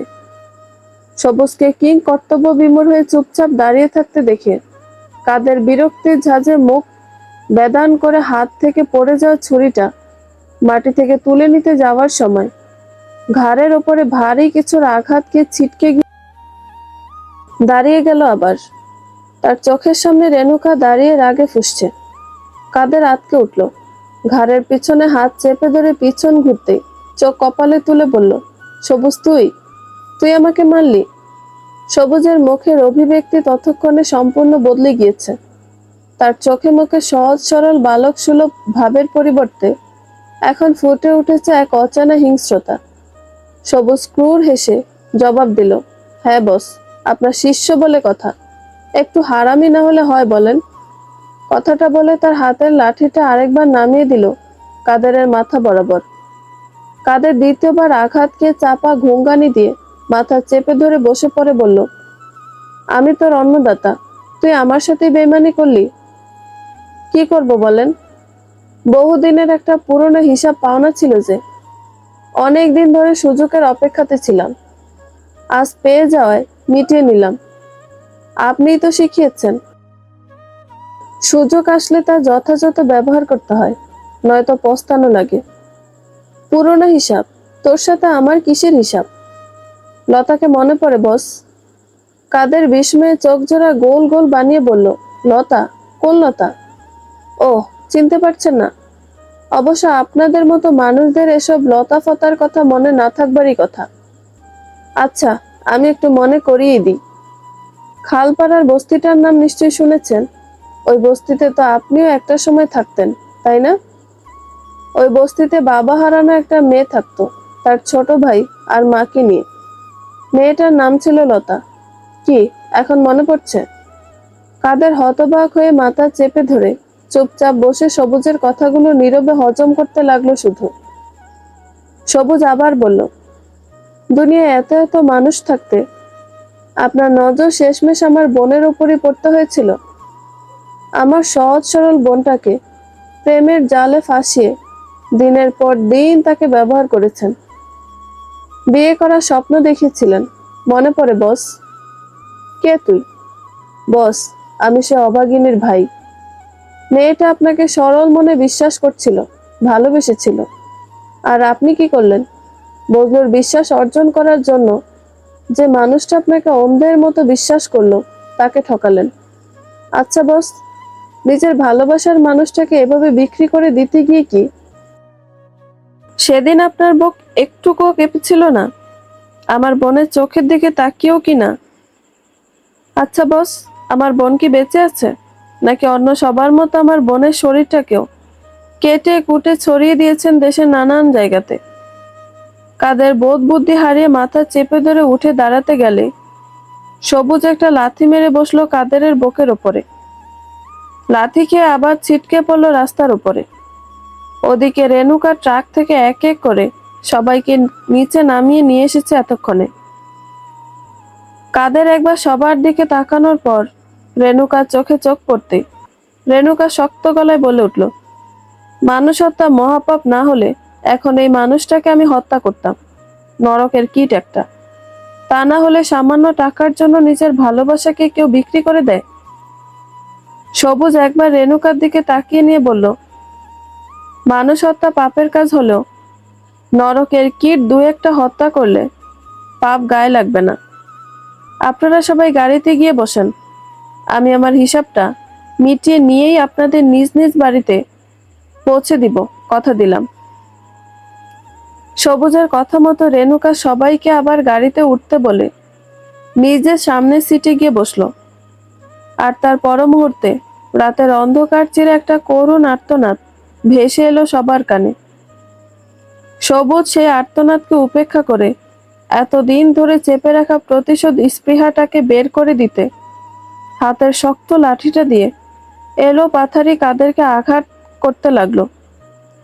একের পর এক শ্বাসরুদ্ধ করা অবস্থায় সবাই বসে রইল কয়েক মিনিট। তারপর মর্মভেদী আর্তনাদ আবার রাতের অন্ধকারে চাপা পড়ে গেল। পরদিন ভোরের আলো ফোটার আগে স্থানীয় থানার ওসি তার দলবল নিয়ে কাদেরের মৃতদেহ উদ্ধারের পর বজলু সাহেব আর বৃষ্টিসহ তাদের সাথে জড়িত সকলকে মানব পাচারের অভিযোগে গ্রেফতার করলেন। কাদেরকে নৃশংসভাবে খুন করার অভিযোগ উঠল। ভুক্তভোগী প্রতিটা নারী একজোটে উত্তর দিল, তারা সবাই মিলে নিজেদের আত্মরক্ষার জন্য তাকে পিটিয়ে মেরেছে। উপর মহল থেকে হিউম্যান ট্রাফিকের এত বড় একটা দলকে ধরিয়ে দেওয়ার জন্য শত শত মানুষের সামনে মঞ্চে ডেকে রেনুকার বুদ্ধিমত্তা আর সাহসিকতার জন্য তাকে অভ্যর্থনা দেওয়ার সাথে সাহসী নারীর খেতাব দেওয়া হলো। সেই সাথে বাকি সবারও কর্মসংস্থানের ব্যবস্থা করে দেওয়া হলো। কিন্তু রেনুকার মনে একটা দীর্ঘশ্বাস রয়েই গেল। রেনুকা এই শহরে এসেছিল ঘুরে দাঁড়ানোর আশায়, কিছু একটা করার প্রত্যাশা নিয়ে। কিন্তু ভাগ্য তাকে একের পর এক বিপদের সামনে নিয়ে দাঁড় করিয়ে দিয়েছে। 6 মাস পর নদীর পাড় বেয়ে শ্রান্ত নির্মল বাতাস বয়ে যাচ্ছে শনশন করে, আর তার শো শো শব্দে মিশে ভেসে আসছে সম্বলিত শিশুদের কণ্ঠস্বর। একসঙ্গে তারা দ্বারা পাঠ উচ্চারণ করছে, আর তাদের পাঠ দিচ্ছে শহর থেকে আসা নারী সাহসের খেতাবপ্রাপ্ত রেনুকা নিজেই। স্কুল ঘরের লাগো একটি ঘরের রোয়াকে বসে আছে এক 70 বৃদ্ধা আর তপু। তাদের থেকে হাত বিশেক দূরে মাথা তুলে দাঁড়িয়ে আছে একটা জরাজীর্ণ কুঁড়েঘর। বাইরে থেকে দেখে সেটিকে নিছকে এক ভাঙাচোরা ঘর বলে মনে হলো কারো কাছে এটি শুধুই একটি কাঠখড়ির ঠুনকো গাঁথনি নয়, এটা তার মনের জোর, তার স্মৃতির আশ্রয়। এই ঘর থেকে শুরু হয়েছিল এক সহজ সরল নারীর জীবনের সংগ্রামের গল্প। শূন্য থেকে শুরু করে সাহস, সংকল্প আর ভালোবাসার এক অনন্য ইতিহাসের জন্মস্থান হয়ে উঠেছে এই ঘরটা। তাই চাইলেও এটাকে ভেঙে গুড়িয়ে না ফেলে সযত্নে রেখে দিয়েছে ঘরটাকে। সেদিন গভর্নর যখন সবাইকে কর্মসংস্থানের ব্যবস্থা করে দেওয়ার কথা বলছিল, রেনুকা তখন একটা আর্জি পেশ করে বলেছিল তার গ্রামে একটা স্কুল প্রতিষ্ঠা করে দেওয়ার জন্য, যেখানে গ্রামের অসহায় হত দরিদ্র সহ জাত পাত নির্বিশেষে সব বাচ্চারা বিনা খরচে এসে পাঠদান নিতে পারবে, যাতে করে রেনুকার মতো এমন দুর্ভাগ্য আর কারো না হয়। গভর্নর সেদিন রেনুকার আর্জি মঞ্জুর করেছিল এবং নদীর ধারে মিরাজের বৃদ্ধা ফুফুর কুঁড়েঘরের পাশে একটা স্কুল নির্মাণের পাশাপাশি রেণুকা থাকার ব্যবস্থা করে দিয়েছিল। গ্রামে ফিরে রশিদ ও অন্য পরিবারের সদস্যরা অনেকবার চেয়েছিল রেণুকাকে তাদের ঘরে ফিরিয়ে নিতে, কিন্তু রেণুকা আর ফিরে যায়নি। সে আর কারো সংসারে দ্বন্দ্বের কারণ হতে চায় না, না ভাই ভাবির, না স্বামীর। শ্বশুরবাড়ির স্বত্বাধিকারের লড়াই থেকেও সে নিজেকে সরিয়ে নিয়েছে। রেণুকা এখন স্কুলে শিক্ষকতার পাশাপাশি নিজ উদ্যোগে একটি খামার বাড়িও গড়ে তুলেছে। স্কুল শেষে হাঁস মুরগি পালে। দিব্যি কেটে যাচ্ছে বৃদ্ধা ফুফুকে দেওয়া কথা রেণুকা রেখেছে। তার অবদান ভুলে যায়নি সে। যতদিন মানুষটা বেঁচে আছেন তাকে সম্বল করে পাশে থাকতে চায় তার। প্রকৃতি সবসময় সবকিছুতে ছাড় দেয় না। রেণুকা সুবর্ণাকে ছেড়ে দিল, প্রকৃতি তাকে ক্ষমা করেনি। রেণুকার ওপর করা মিথ্যাচারের প্রতিশোধ ঠিকই তুলে নিয়েছে। সুবর্ণার কিছুদিন হলো ক্যান্সার ধরা পড়েছে। যে বাড়িটাকে নিজের করার প্রয়াসে এমন পাশবিক খেলায় মেতে উঠেছিল, সেই বাড়িটাতে তার এখন খুব কমই থাকা হয়। হাসপাতালের চৌহদ্দিতেই তার বেশিরভাগ সময় কাটে। পড়ন্ত বিকেলে ম্লান হয়ে আসা সূর্যটা ধীরে ধীরে দিগন্ত রেখায় হারিয়ে যেতে শুরু করেছে। চারপাশে ছড়িয়ে পড়েছে এক সোনালী বিষণ্ণতা। রেণুকা তার প্রিয় সবুজ ঘাসে মোড়ানো নদীর পাড়ের উঁচু ঢিবিটার উপর বসে আছে, তপুকে বকে জড়িয়ে। চারপাশে বইছে নির্মল বাতাস, নীরবতায় মিশে থাকা নদীর কলকল শব্দ যেন প্রকৃতির এক নৈসর্গিক সুর বেজে উঠেছে। রেণুকা তপুর মাথায় নরম হাত বুলিয়ে দিতে দিতে মনে মনে আওড়িয়ে চলেছে সেই চেনা কণ্ঠের প্রিয় কিছু কথা, যা কোনো এক সন্ধ্যায় মোবারক তাকে বলেছিল, বুঝলে তো, মনের জোরে আসল শক্তি, তাই কোনোদিন মনের জোর হারিও না। আমি যদি কোনোদিন না থাকি, সেদিনও নয়, আমি সারা জীবন থাকবো তোমার সাথে, হয় ছায়ার মতো করে, নয়তো কায়া হয়ে। প্রিয় মানুষটার বিষণ্ণ স্মৃতি মনে পড়তেই রেণুকার চোখের কোণে জল জমে উঠল। কষ্টের জল চেপে ধরে ধীরে ধীরে চোখ তুলে তাকালো অন্তগামী সূর্যের দিকে। তারপর কোমল স্বরে বলে উঠল, তুমি কি শুনছ? তোমার রেণুকা সবকিছু হারালেও মনের জোর হারায়নি কখনো। সবকিছুতে আস্থা রেখেছিল একজনের উপরে। তিনি আমাকে হতাশ করেননি, তবে আমার সবচাইতে দামি জিনিসটাকে খুব তাড়াতাড়ি আমার থেকে কেড়ে নিয়েছেন। এমন সময় বাতাসের সঙ্গে মিশে কেউ একজন অস্পষ্টভাবে রেণুকার কানে কানে বলে গেল, আমি আছি তো তোমার সঙ্গে, কায়া হারালেও ছায়া হয়ে থাকবো আজীবন। ভালোবাসি তোমায়, আর বেশিই যাব কিয়ামত পর্যন্ত। অস্পষ্ট বাতাসের সঙ্গে মিশে থাকা কথাগুলো শুনে রেণুকা ঠোঁটে নিঃশব্দ হাসি ফুটে উঠল, যার মাঝে লুকিয়ে আছে অটুট বিশ্বাস, নীরব ভালোবাসা আর অমলিন অপেক্ষা। রেণুকা চোখের জল মুছে নিয়ে তপুকে নিয়ে ঢিবি থেকে উঠে দাঁড়ালো। তারপর এগিয়ে গেল ঘরের দিকে। বৃদ্ধা ফুফু অপেক্ষা করছে তাদের জন্য। বন্ধুরা, গল্পটি ভালো লেগে থাকলে একটা লাইক করে দিবেন এবং গল্প সম্পর্কে কোনো মতামত জানানোর থাকলে কমেন্ট করতে পারেন। নতুন নতুন আরো গল্প শোনার জন্য চ্যানেলটি সাবস্ক্রাইব করে পাশেই থাকবেন। ধন্যবাদ সবাইকে, ভালো থাকবেন।